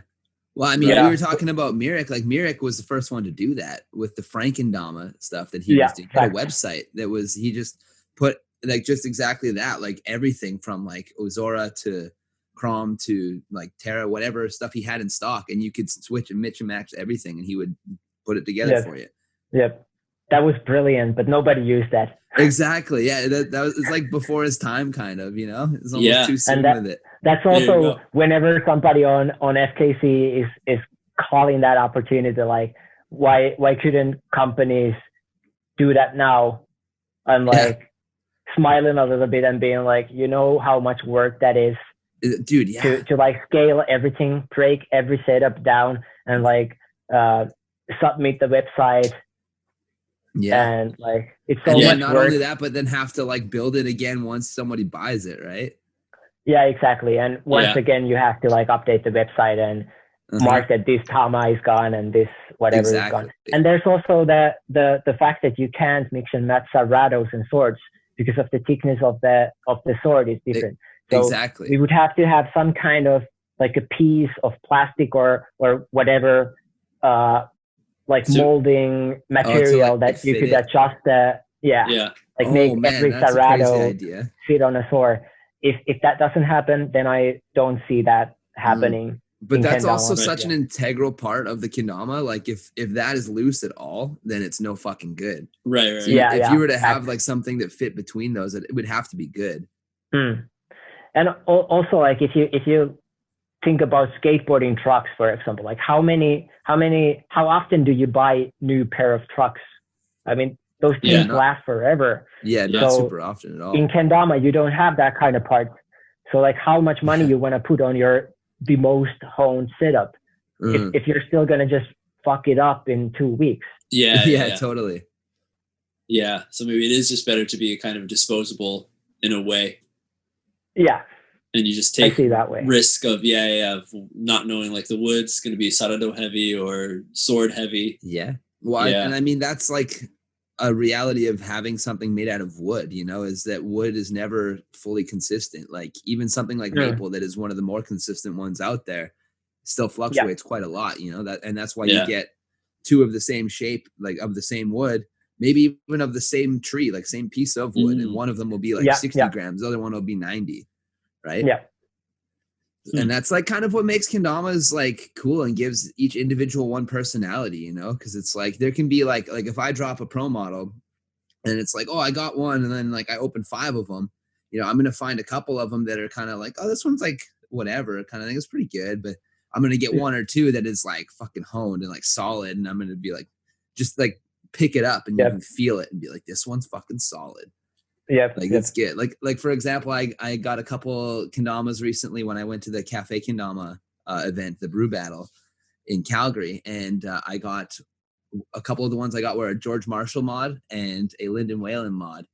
And those 2 specifically were ones, as soon as I opened it and felt it, I was like, oh, this is a solid piece of maple. Like this is a nice Dama. This is sick. You know, and like not only is it a good design, of course, you know, they're both really dope Damas, but like right when you feel it, you just know, you can just tell it's going to be a good one kind of thing. Yeah, definitely. Yeah. But I feel like the factory can improve in that as well, and like narrow down the possibility of getting a bad one, by optimizing their process. And that's like, you know, when you're ordering something from China, it's all mass produced. They're trying to make it as cheap as possible, so that any extra work like that they have to put in is going to charge more, kind of thing, right? Yeah, definitely. Yeah, because that is like kind of a lot of work to like pick out a piece of wood, and that's something that like, you know, I can do that when I'm hand turning kendamas, because I have like that's part of the process, right? Is I'm grabbing each piece of wood and I have to make sure it's not going to explode when I put it on the lathe, so I have to at least look at it. You know, make sure there's no cracks in it, stuff like that. But it's also why it's like $200. Yeah, it's a lot. I mean, in a mass production setting, you know, they're just literally grabbing billets and just fucking hucking them on the machine, like just literally, man. If you see them, like, dude's got a cigarette hanging out of his mouth, just fucking hucking it in there, like next one in there. Like, Kendama's coming out from the other end. Yeah, exactly. Yeah, nothing but kendamas and cigarette smoke coming out the other. Oh man, making all the people who were like collecting these shits cry. Like, oh man, they don't treat these things like babies all the time. And man, reality's a bitch. I'm sorry. Yeah, the Hundrui advertisement that's fucking running on KWC stream is a lie. It's not like that. Well, I mean, I'm sure they put in a little bit of love for sure, but you know. Yeah. Just kidding. All love to Hundrui. You guys are really doing good work, and you're really good at your job. Yeah, I mean, factory made kendamas have gone so much better, like from the early days. Oh, dude, yeah. That's another thing. You know, we're talking about evolution of like the sport and the toy as a whole. Like the machines and the factories that they use to make them has also evolved with us, right? Yeah, just like exactly. Their precision and their ability to do things. Yes, they're learning as well. Exactly, and I feel like with their process, like I said. Yeah, and like with every new pro model that comes out, like the fact is we're all using the same factory at this point. So like with every person that puts something new out, everybody's trying to push it a little bit more, a little bit here, a little bit there, you know, things like that. Yeah. So every time like you push the boundary there, it's the same thing as like pushing the boundary on tricks. It's evolving with us. It's interesting. This is turning into the evolution episode. I like it, dude. I like it. My favorite topic. Hell yeah. Let's continue on with the evolution and talk about the evolution of events and I guess the world. Everything went online for these major Kendama events. A lot of things around the world. Again, everyone's just turning online. There are people having fucking concerts all online. People are working online. There's Kendama events online. Let's talk about Jokbert. Nako online versus Catch and Flow online. You won. Congrats on. Yeah. Thank you. Yeah. Nako freestyle. Oh, perfect score. Nonetheless, perfect score. You know, that was intense. How did you feel about the whole thing when you first heard about it? Were you stoked that you were able to just send in, like it wasn't live at all? You're like, oh sweet, I could just record and send in my 2 takes and that's it. Was that something that you were like very like, you know, thinking you thought highly of it, or did you think, you know, you at that time you've been to Catch and Flow, you've been to plenty of freestyle events in Europe. Yeah. You feel like it was a step forward, a step back, where you're like, nah, whatever, I'll try. Maybe all of those at the same time. I mean, I was really excited for the fact that it was the first opportunity to freestyle, even though it was a submission contest. But like, they really took a risk in like having freestyle division at all. Like, totally. That was basically the first opportunity for freestylers to show their tricks this year. So for that, I was really stoked. I was also, I realized that this is my realm. Like, I can do whatever, and I can do it many times, and I can try again as long as I'm happy. So like, I mean, the format really served me in that sense. Totally. It was also surprisingly hard to make a 1 minute or like 2 1-minute clips full of relevancy, and like, I wanted to go really concept centric because I knew that it's on video, people will be able to watch it again and again and again. So like, I knew that I have to like pack as much stuff as possible into those lines. And it was surprisingly hard.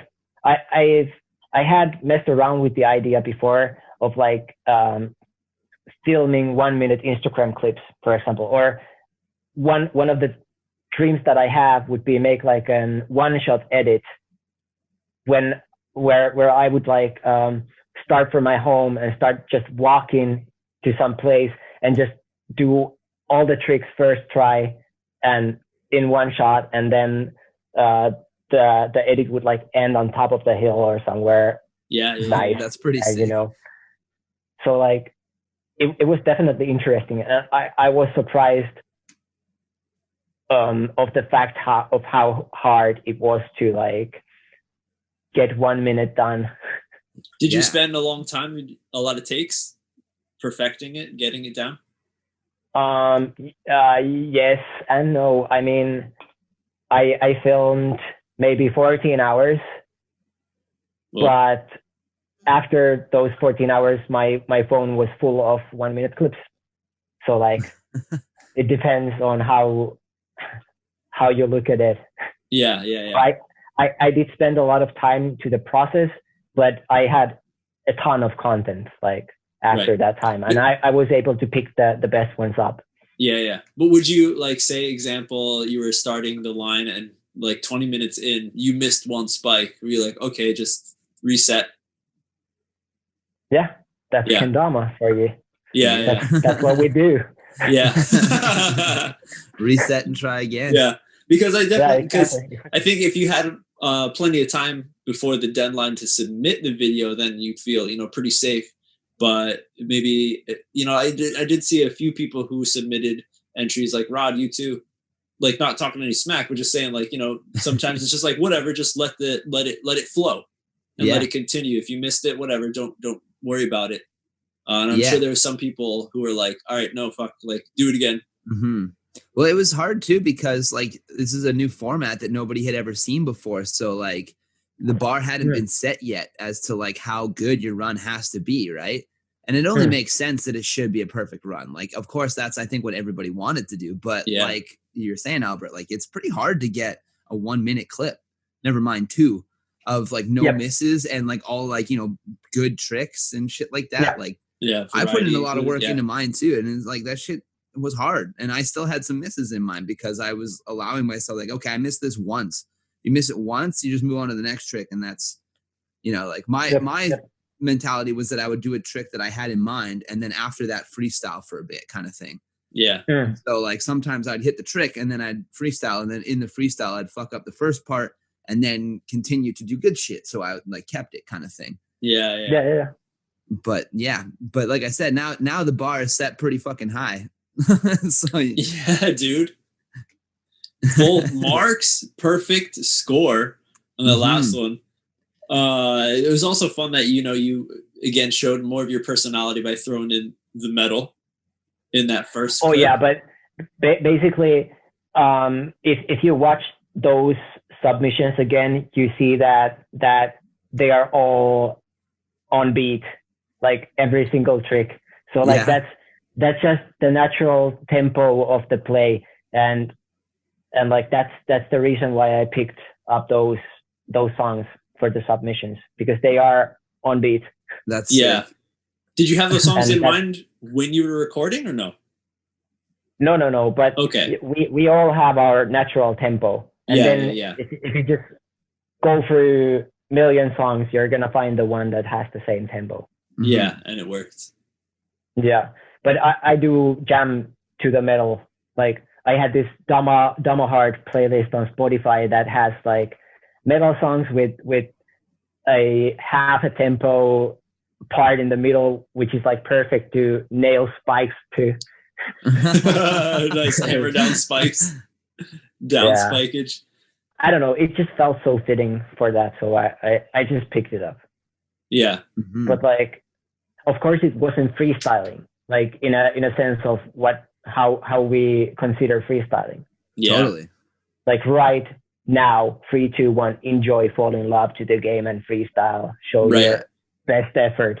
Yeah, type of thing. So it wasn't that, but like, I don't know. It was still a nice process, and I feel like I was a better kendama player after those 14 hours than I was before. So you still pulled off those tricks, you know. Yeah, it's more of like rather than a freestyle, it's more of like a performance. Yeah, exactly. You know? Yeah, and it's like locking down like a minute of movement to like showcase your version of freestyle kendama kind of thing. Yep. And which is interesting, because that's something that like a lot of like juggling and stuff is based on, is they do more of a performance aspect. It's not like they don't have set tricks in like an open style competition like kendama does. So, and that's something I've always enjoyed with kendama, and I think it's a very fun part that we've kind of overlooked almost, you know, is like just the fun like performance, like sure choreographed, like whatever, but like Zumadonke, for example, you know, it's always just like exciting and cool, and it's like a different way to approach it. I don't know, that's something I want to see more of in kendama for sure. Yeah, bringing up Zumadonke, I know Easy, every once in a while he does have those like 1 minute Easy clips. Yeah, that's like such a thing that he does for sure. Yeah, and he has that for like a long time. Right.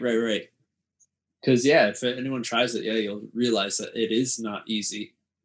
Dude, yeah. And like speaking of EG, like I don't think anybody works as hard at kendama as EG.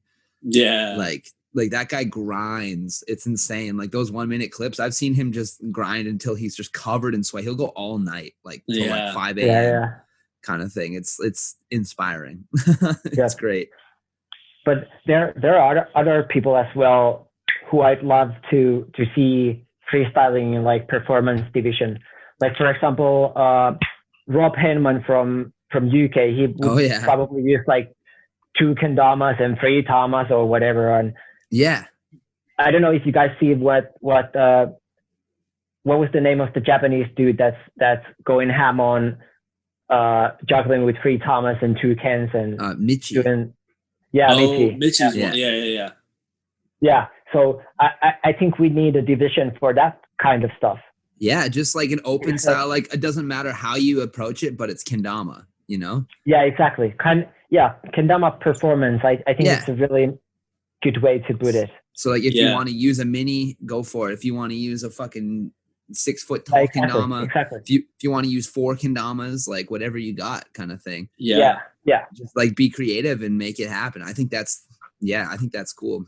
And like I said, like if you look at the juggling world, there's a lot of stuff like that. And that's like how they like put people in ranks and stuff with the IJA, the International Juggling Association. They have like a competition, like a performance competition kind of thing. Yeah. And I think that would be a really cool thing to bring to kendama. I think a lot of people would get in on it, I think. I know the JKA has something similar to that. They don't have like a freestyle competition, but it like kind of is. It's like a performance competition. Well, because the JKA freestyle is weird. Yeah.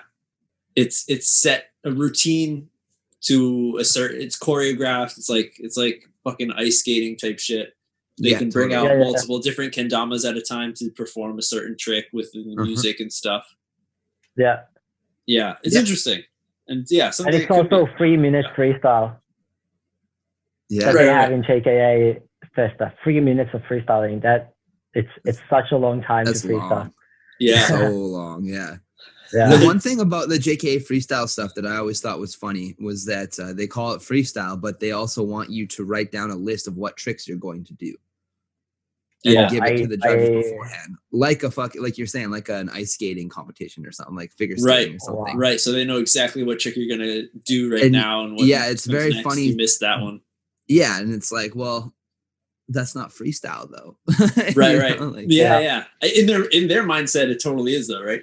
Because it's exactly. Their normal rigmarole of having the competition, and it's like, okay, do this, hold lighthouse, 3 seconds, bird, 3 seconds, fucking totally. So then it's like, okay, you can do the tricks that we have listed in your own order, and that's what makes it freestyle. That's KWC finals, right?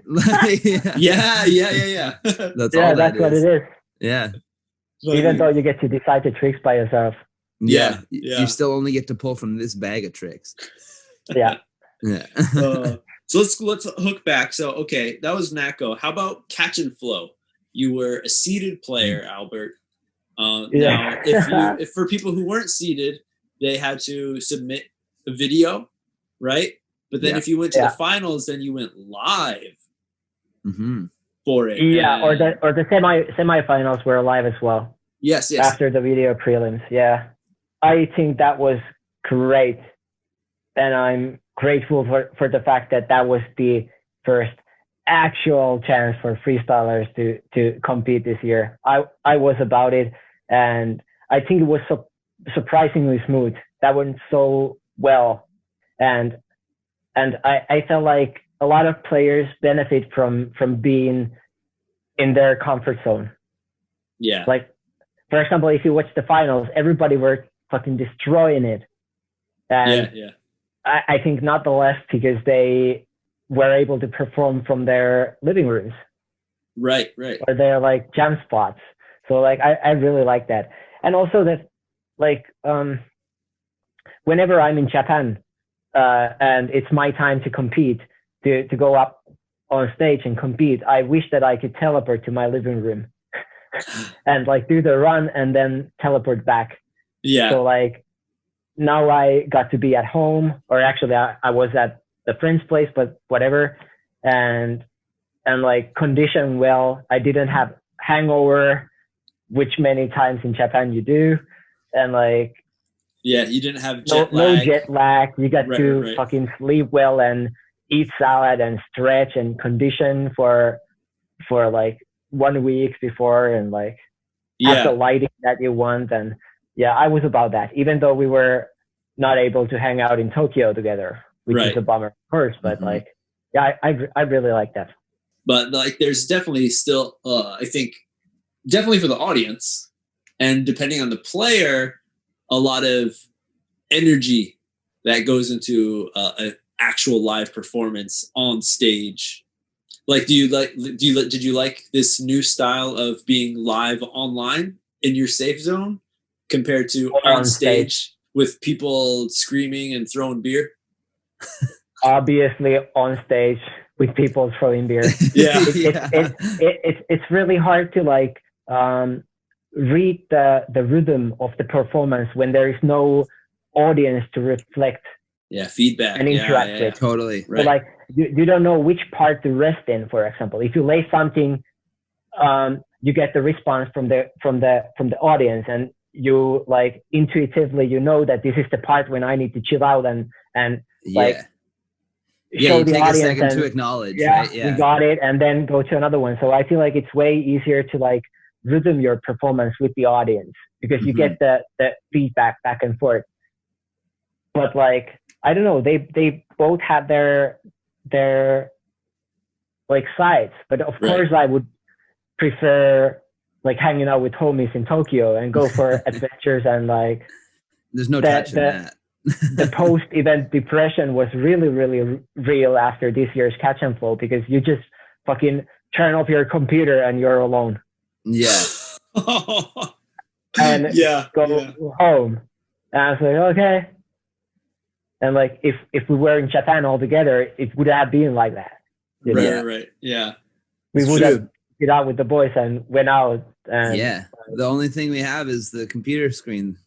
We had the green room going. That was good. I had a good, perfect catch and flow night, actually. You know, the whole kind of ritual with catch and flow is that we usually go out afterwards and go to the club, and we don't go to fucking home until like 7 a.m. the next day kind of thing. Well, I was in the green room until 7 a.m. after catch and flow. So I still had I kept the tradition alive. Nice. Well, I had to wake up at 4 a.m. to compete, and the time it stopped, it was like 10 in the morning. So that's true. I just took the morning bus to home. What an anticlimax. I really like the fact that I was able to condition for the comp. Like actually like grind with Aku for a week. We played Kendama every day. I went there every single evening and we'd play Kendama together and like get used to the space and like try to set up, which didn't even work when it was time to perform.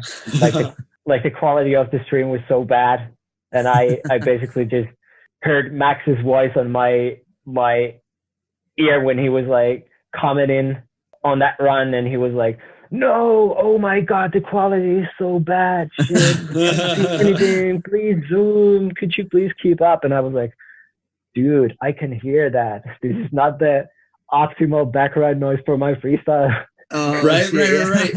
That was one thing I was curious about when I was watching the catch and flows. It was happening, right? Like you guys were listening to them, okay, like listening 3, 2, 1, okay, go.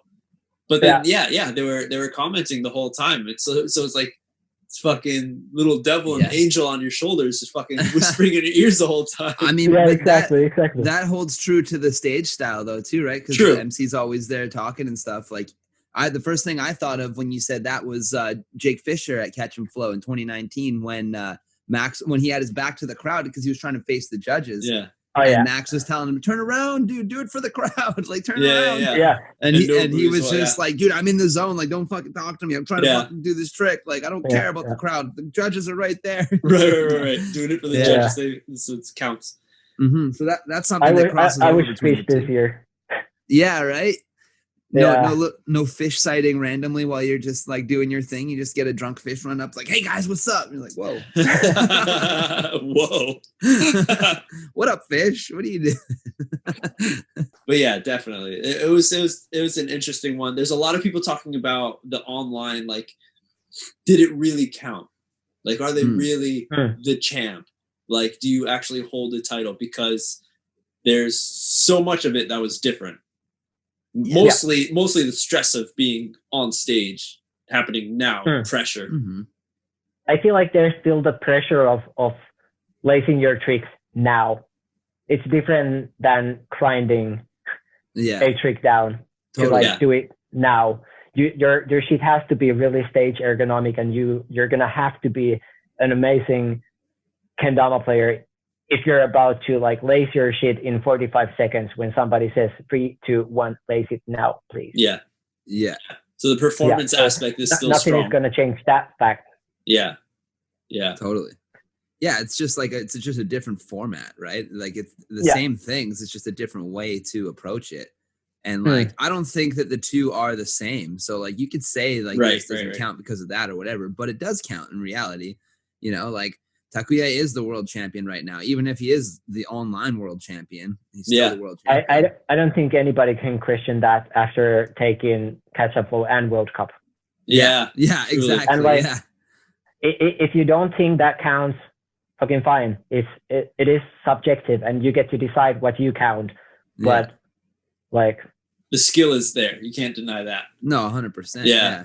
And like, he did count for you if you want it to count for you, and it doesn't if it doesn't. Like, who the fuck cares? And like, really, like, it is different. You don't have like the stage pressure and shit. But that being said, everybody is on that level. Everybody gets to choose where they want to do it. It's not like just Takuya was there. You know, it was like everybody gets that same thing. So you are all in the same boat. It's not like it's an unfair competition. It's just a different format kind of thing. Like I said before, I feel like players played better this year than last year, for example, when a lot of like hard hitters didn't even qualify because they just crumbled on stage. Mm-hmm. So, but now everybody played so well, and the finals were fucking heated, and people laced incredible stuff. Yeah. On cam. So like, and gave the opportunity for a lot of people who wouldn't be able to travel all the way to Japan for the comp. Yeah. That as well. Right. And then there was a different type of stress, like for you, Albert, having to wake up so early. A lot of the European guys. Yeah. I turned my rhythm to be opposite. We were like staying up super late every day during that week. And then I realized that the comp, even though the stream starts at 1 a.m., the comp wouldn't start until 6 a.m. And then like day before we were like, fuck, we need to get to bed like 8 p.m. today to like be able to wake up at 4, and then we gotta get honed. Like, it feels so weird to wake up in the middle of the night and get honed. Yeah. Well, it's funny because you were saying that this year there's no jet lag and shit, and there kind of is a little. I fucked it up, so I had it, but like, so like on paper, you wouldn't have that. Yeah. What do you think, Albert, going forward? Whether this COVID shit disappears tomorrow or whatever, do you think that this online format has a place within the community and it should stay a thing? Wow. That's an interesting question. I have not thought about that at all. But yeah, maybe. Why not? Mm-hmm. I mean, I could totally see Swedes throwing. I mean, they're already like super active on the online thing and Twitch streams and all that. So why not? Yeah. Totally, yeah. I mean, of course, those events are way more accessible for people in different continents and people from poor countries who are not able to travel and pay fucking 60 euro fee for entering catch-up bowl or whatever, and like staying in hotel in Japan or whatever. So yeah, why not? Yeah, totally. Not to this extent, of course. I mean, but this has all been a learning curve for everyone as well, too. Like we were saying, right? It's all new. We're all trying to figure out where this fits, like what we can do with it, can't do with it. I think the way I kind of see it is I think that the way it's been, like the online stuff mixed with the old edit competitions is kind of like a good way to do all of this online stuff. And I think the best way to do it would be to do this kind of thing, but do it during an event. So like, for example, if it was NACO, you would like have all like the pre-recorded freestyles and shit or whatever thrown up on the screen at NACO. So it's like a part of NACO, but even though it's the online part of it, you know what I mean? So if everybody's there at the event, you can still see all the videos, or maybe even have that as a prerequisite to get into freestyle, you know, like that's how they do the preliminaries rather than having 200 people get on stage and do it. You submit a video first or something like that. I don't know. Depends on how people want to approach it and stuff, but there's a lot of possibilities within it, I think. That's definitely something to think about. So are you going to try and get an online super stoker going or what? That doesn't really work, does it? That will not work. Right. Like super stoker will happen next year. No matter what. Like, oh shit. The worst thing that could happen is that I'm there with my best friend in a really good environment, playing fucking drums and guitar and going to sauna every evening and having barbecue. That's the worst thing that could happen. And that I lost like fucking 200 euros. So yeah, Super Stoker will definitely happen next year. But not online, that's for sure. Yeah. I feel like that would require a different kind of material of people to set it up. Yeah. That's not me. I'm here like, editing my Instagram clips is too difficult. I can't use this fucking smartphone. Yeah. So like, no online super stokers for me. I can respect that.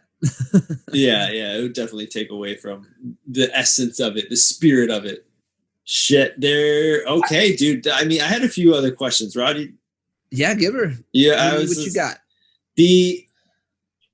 You're a big hitter, Albert, in the freestyle world, and I remember when you were invited to MKO.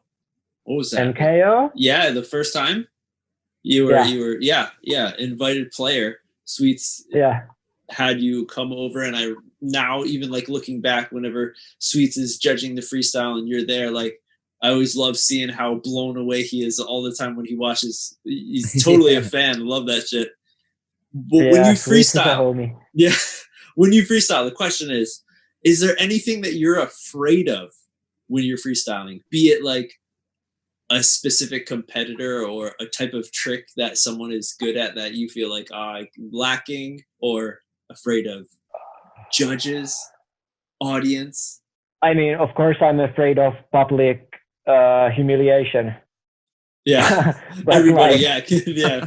Other than that, not really. I'm kind of a competitive persona, and I like, my goal when I'm freestyling is to get to do as many runs that I can, so that I can show people as much of my tricks that I can. I don't know if I'm afraid of that, but it's really frustrating if you're saved in a bag of tricks and then you don't get to show them to people. Totally. But like, other than that, not really. The social public humiliation is the worst. Just bombing on stage, like that's not a good feeling, there, that's for sure. Not being able to land anything. Yeah. I feel like we've all been there at least once. Yeah, for sure. It's it happens. It's like a rite of passage. But it's part of the game as well to get yourself up there exposed. Yeah, Kendama is difficult. Right. No matter how honed you are. Yep. But that's one thing, to be able to like navigate between having a really concept-centric run and make it stage ergonomic enough to make it possible on stage. Yeah.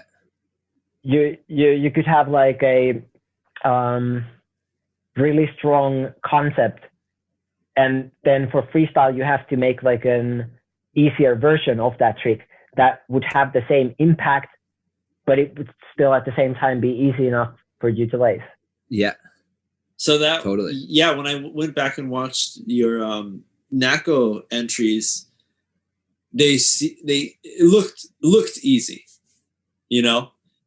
They are easy now, right? I can do them. After the 14 hours, because like, you know, scrolling through your Instagram, it's all just like Kendama clips, and they're all very within the same realm. Like you said, you've definitely found your style and have honed it. I remember, I think just this past week, you posted, you're like, hey, I did this clip like in 2014. Am I doing the same shit like editively? Yeah. That was actually the second Instagram clip I ever had on my feed. Yeah. I was looking at that earlier, actually. That's funny. Yeah. Right. And it was literally the same shit that I posted that week, but like more evolved version. So I was like, okay, am I like still doing it, or what's going on? Yeah. How do you feel? Do you feel like you're getting like, you're almost, you know, you've maxed out the box? You feel like there's more room for evolution, or do you think you're gonna like look for a new type of inspiration? I mean, of course, you can always take the old concepts further, and being creative is all about taking something old and like phrasing and articulating it on a new way. So like, I don't believe it's possible, like after 3 years, after grinding those tricks for 6 years, I mean, it's not possible to fully reinvent yourself, but it's all gonna be built upon the foundation that's there. Of course, it would be super rowdy to like come up with completely new mechanics in Kendama, just like Ben Herald, and just start a new wave of that starts like evolving independently to its direction. But I don't know if you even have to like determine it like that. Like, just do nice tricks, and that's all there is. Yeah. So you feel you're happy with yourself, like looking at those tricks and being like, you know, I just do tricks that make me happy, and if they're the same or similar, then that's fine. You can, because I know there's probably a few people, kendama players, who are like, I need to get to that next fucking two extra taps on that shit. I need to get to the 48. I need to fucking big cup 40, 42. What is that Akimoto at now? Like 42. Oh yeah, he is at 42 now. Yeah. Yeah. One more big cup. Bring me another. I mean, the way I said it, like, am I still doing the same things? That was ironical, because, you know, as a kendama player, you can go watch that clip and watch the latest clip that I was referring it to. They're not the same. Like, they are completely from different realms in difficulty, for example, and like, it's evolution. You can go on forever if you just spend enough time with kendama and with those tricks. They will evolve into something new. It will happen. It's not even up to you. You don't even have to do it, but it will it's happen just organically by itself. It will. Yeah, exactly, because fucking nature tends to drive towards bigger complexity. Yeah, it just makes sense. You know, the more times you do a big cup, the more you're going to figure out different ways to do a big cup. Exactly. Ways, and you when it's not anymore like surviving the big cup, like, oh, I just got it there. You're gonna like find ways to phrase it. Now I got it there with style. Exactly. And I made it look like this, but it was just a big cup. Type of thing. Exactly. So like, I feel like that's a mentality that I many times have, that I don't want to survive the tricks that I do, but I want to phrase them. I want to do something with the tricks, and the combo is the trick. Yeah. So like, in the independent tricks don't matter. They have like instrumental value for creating a shape that I want to create. Yeah, I can tell that it's very strong, even just by going and recalling the judges at the NACO online after your final run. Everyone was praising your transition, the different way that you would transition into things. That was very different from what they've seen, and that's something that really stood out. It's like, you like, once you see your clips, it's like, okay, you kind of understand your style, but still, you like, it's like fucking potato chips. Like, you watch it and then you're like, okay, awesome, this is good. You're like, damn, this is still fucking good. And then maybe you get one that has a little more of the seasoning on the chip, and you're like, oh, that was a fucking banger. And it like takes you back a bit, and it's just like, wow. And then you look at it in a whole and like, damn, that fucking bag of chip blew my mind. You know?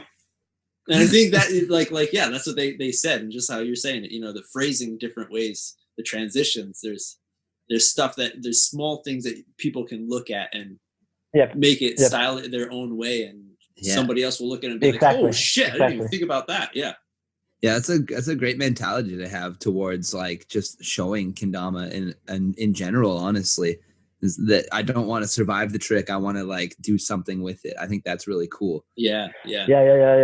Because it's not just like, okay, here we go, I'm gonna huck and pray, like, hope this sits here. Right. You know, it's like, no, I can do this. I want to make it look good. You know, it's exactly. I mean, there are endless ways of enjoying kendama, and you can be trick shotter if you want to. You can film that one trick shot that you're gonna survive one time for fucking half a year or whatever. But it's all about how you want to enjoy kendama. For example, watch anything Jake Weens does. He will always make the phrasing on point, and he would make sure that the same rhythm continues throughout the whole combo that he's doing. He's actually like doing a line with his tricks, and not just like surviving a bunch of tricks. Totally. It's like composing a piece of art rather than like just throwing a bunch of shit together. Exactly. Yeah.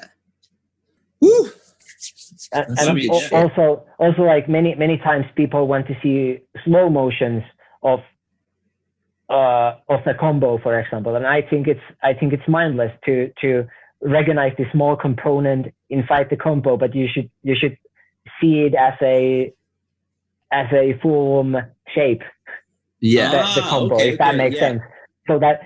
So even if there's like a really, really technical, difficult whip, let's say, inside the combo, it doesn't matter, and it's relative to like slow-mo that, because it has instrumental value, even though it's difficult as it is.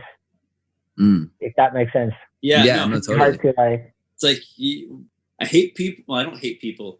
I hate the fact that I hate people. Let's go.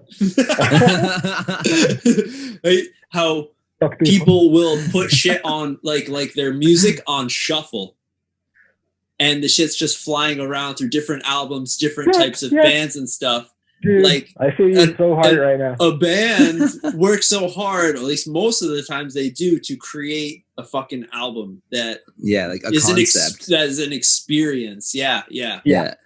And hopefully that you will sit through that experience and enjoy all of it as a whole, instead of just grabbing the fucking popular song. But on the other side can of that, can I take this song number 3 and put it like half a speed so that I could really figure out what's going in there? Like, fuck that shit. Yeah, I mean that kind of shit has value when you're like learning something, right? For example, if there's a guitar solo, 100%, hear it, then it's the same thing. Like if you're trying to learn how the fuck Jokbert does this crazy fucking switcheroo whip thing, then a little slow-mo never hurt anybody figure something out. But I really appreciate what you're saying too, where like this is the speed it's at because this is how it happens. Like if you change it, then it's a different thing. Just got to add a disclaimer to those slow-mos on the bottom, just like for educational purposes only. Yeah, exactly. Yeah, exactly. But what I was gonna say about the album thing you were saying, MJ, is on the flip side of that. So like I agree with you on that. There's a lot of albums that are like concept, like you want to listen to it from front to back, and like there is some that I don't like to listen to out of order for sure. However, once you've heard so many albums all so many times, and you're just looking for that general vibe kind of thing, and you just have all of these pieces that you want to put together and to make what you're trying to feel right now kind of thing. And like that's why you make like a playlist or something, I think that's also pretty viable, and it doesn't make it any like you're not taking anything less from the album because you've already experienced it. You know what I mean? So you know what that album feels like kind of thing, and you're trying to like use pieces of that like essentially as an influence to make your own piece kind of thing. Right. It's kind of like taking different people's kendama tricks and like using them all to influence yourself, and then making your own kind of style with it a little bit. Yeah, it's not quite that, but you see what I'm getting at. No, totally. You studied it, you've gotten it down, and then you throw it in a mix or something because this is what you want at this certain time. Exactly. That's also how Fractal Universe works. You can take one song, or you can take the full album and see how it's the same in like different scale. Because in the song you also have to have the same construction of like different parts and different vibes, just like in an album, it's just in different scale. Fractality, evolution. Evolution. Fucking hell. Yeah, this is the evolution episode. Evolution 4, 5. Damn, Albert, thanks for hanging out with us for such a long time. We are going to move over and thank all of our people on Patreon who support me. Thank you guys so much. It's fucking awesome to see a bunch of new people jumping on. And one of the perks is that you get to ask our guests a question, locked in question. And here are some awesome questions from awesome people to you, Albert. First one from Adrian Esteban. He's got, first thing I got to say is, Albert, you're one of my favorite players, and your style is forever inspiring to me! Exclamation point. Send back at you, Adrian. Here are the questions. What are some of your favorite tricks that you've done, and what's your favorite to do? Dude, that's impossible to say. Like every time you make a kendama trick, it's a piece of art that happens in time, and you can't remove that trick from that moment.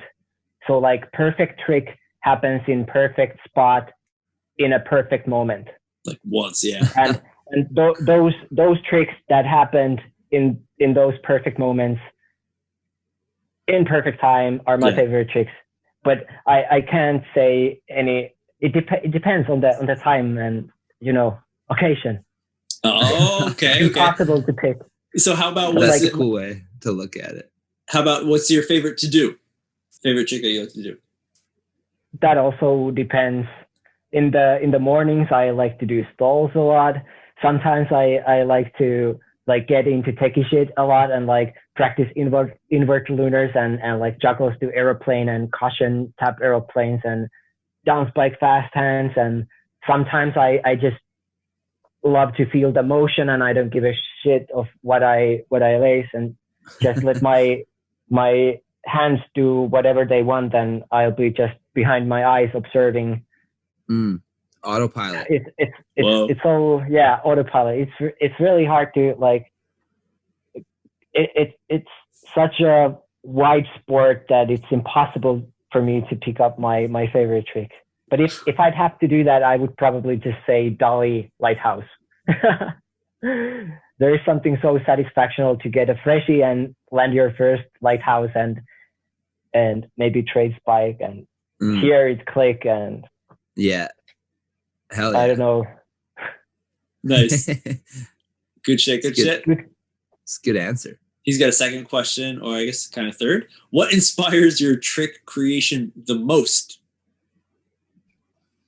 So from the beginning, I've known what kind of tricks I enjoyed watching, and of course, I started doing those kind of tricks.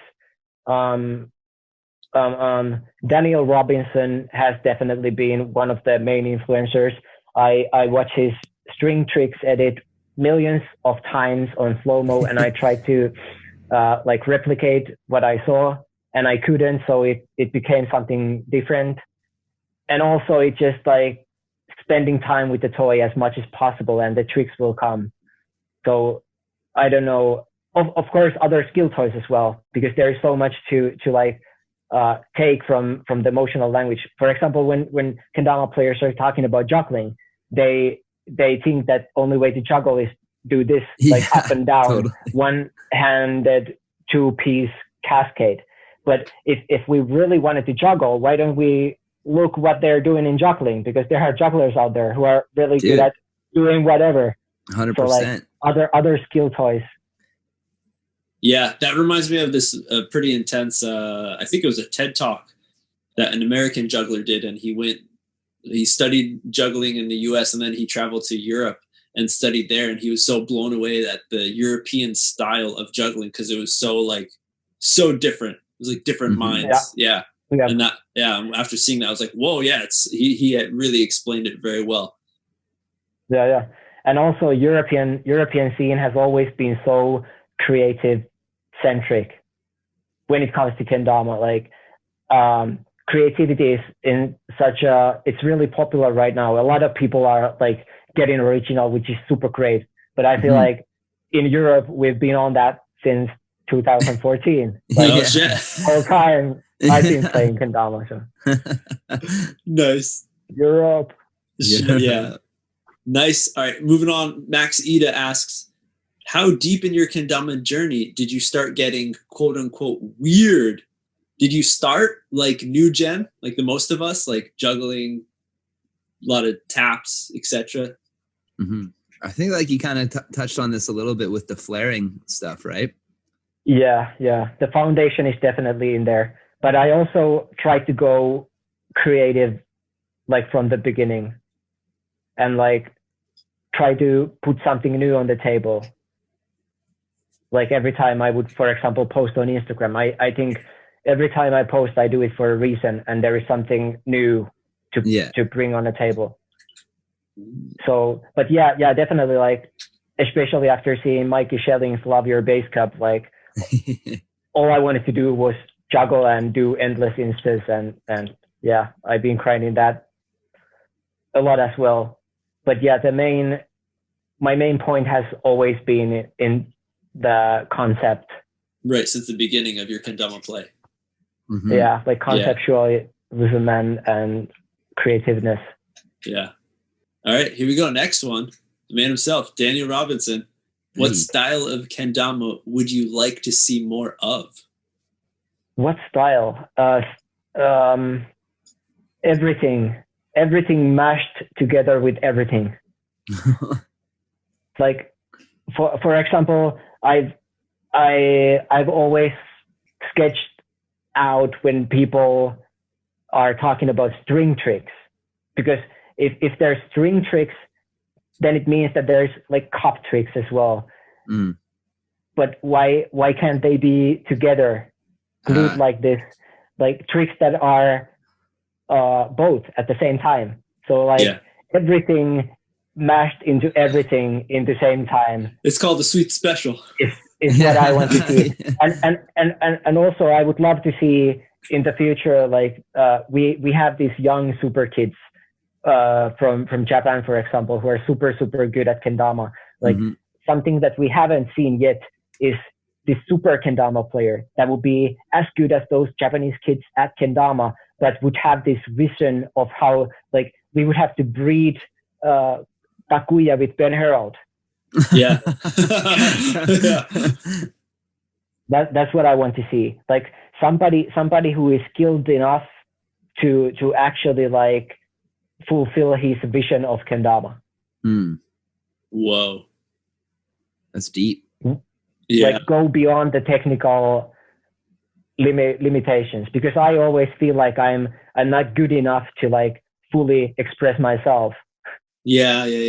You're held back by something, and even if it's just your hands or something, or just the gravity, or you fucking getting to like 2001 Space Odyssey type ending shits right now. Going back into the fetus and shit, becoming one. Woo.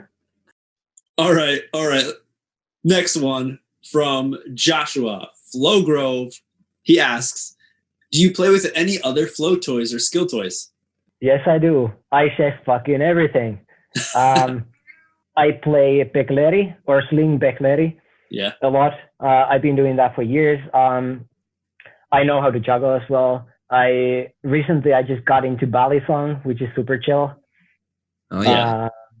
And I chef that daily as well. I have always yo-yo with me, even though I don't really yo-yo, but I can do basics with that as well. I'm the dude, like, if you have a new skill toy, just give it to me and I'll manipulate it. Nice. Is there a skill? I'm going to add another personal question. Is there a skill toy that you've tried that was like, yeah, this sucks? Diabolo. Fuck Diabolo. Yeah, you don't like Diabolo? Yeah, I mean, it doesn't click and clack. Fair enough. Nice. It's a good reason not to like it. I can get behind that. Yeah. All right, here we go. Last one from Honzon. He asks, do you have a favorite dish that you like to cook? Favorite dish to cook? Yeah. I have many favorite dishes to eat. But like what I like to cook, I like to put a cheese, like a loaf of cheese, on a plate and put it on a microwave and melt it and eat it with a spoon. Just cheese? Yeah. Yeah. It's that bachelor style. I like to buy a loaf of halloumi and just fry it and eat it. Yeah. That shit. With nothing else. That's probably my favorite to cook, like fucking halloumi cheese. Yeah. Gonna go with that one. Nice. Nice. I do like me some piece of cheese though. It's just fucking good. All right, the next one from him still. Hold on. Is there a meaning behind the tattoo on your right forearm? Oh yes, there is. This one is OGCV ja pojat. It's my skateboarding team from back in the day. Shit. It's basically my homies on my arm. We have like 5 people with the same tattoo. And actually, if any of you guys ever stumble across the Papa Tre YouTube channel, you can find the first kendama video that we made. that's called Kushi or Kusi, and you can see some people with the same tattoo. Nice. Well, man, buddy tattoos. How many people have it? Oh, like 5. 5, yeah. All in the same spot, different places? Different places. Yeah. And in different forms as well. But this design is actually made by a homie. Yeah, nice. What is it? It's a switchblade and a axe? What is it? It's a toy gun. The toy gun, yeah. Oh yeah. But that's the thing, you know, it's original gangster Severi and the boys, basically. And it's a joke of how we're like gangsters but not really a gangster. So it's a comb stiletto. It's not a real knife, and then it's a toy gun. It's the comb. It's the comb. Because we're actually good guys. Yeah. Like we rep Gryffindor. Right. Yeah, we act tough, right? Yeah. It's more of an inside joke, but it's one of my favorite tattoos for sure. Yeah. Hell yeah. Fuck yeah. And that is all she wrote. Thanks everyone for giving us some questions on Patreon. Always some good questions from the homies in the Patreon. Yeah, thank you. So many questions. I'm surprised. I think we're going to have to call it. We've been jamming for a long time. We have been jamming for a while. Learning about the evolution of Kendama, where it can go, learning about the history of Albert and his tricks and his mind, his artistic mind. I think that's the biggest thing I got from this episode. Yeah. Looking at it in a different style where most people will, or other, people looking at it in one way. If it's similar to you, Albert, or similar to just like cup ball, fucking cup balls and I spike. Okay. Like, so many different styles, and embracing them or looking at other people's style and maybe putting yourself in their shoes. Like, how exactly is he looking at that kendama? Because I really like how you said when you go to autopilot and like you're just behind your eyes watching your hands and the fucking kendama go. Yeah. It's fucking sick. Yeah. And that's true freestyle right there. Yeah. I guess, even though in that you want to be present a little bit as well. Yeah. Like you can watch what your hands does, but you have to get involved in sometimes. Yeah. You gotta make sure they're in the right spot. Yeah. Like do these little excursions from your comfort zone and try some other shit as well. Hell yeah. Yeah, man, this has been a good little sesh. Good little insights into some freestyle stuff. Thanks so much for taking the time to come hang out with us, Albert. Thank you so much for having me. It's an honor. Like I said, this is my favorite podcast, so this is definitely a legendary Pokemon for Kendama player to catch on damanerds. So, hell yeah, that's a good way to put it. Nice. One of those like diamond sparkly ass cards or some shit. Yeah, one of the shinies. Yeah, exactly. Fuck yeah, bud. Well, it's been good. Yeah. Much love to everybody who's listening, everybody who supports. Much Huge love to you, Albert, for hopping in. Yes. Much love to you as always, MJ. It's always just filled with loves. Beers, loves, fucking kendamas. Coffees. Oh, yeah. Hell yeah. All right. Don't forget to keep evolving, nerds. Exactly. And I guess on that note, the nerds are out. Oh.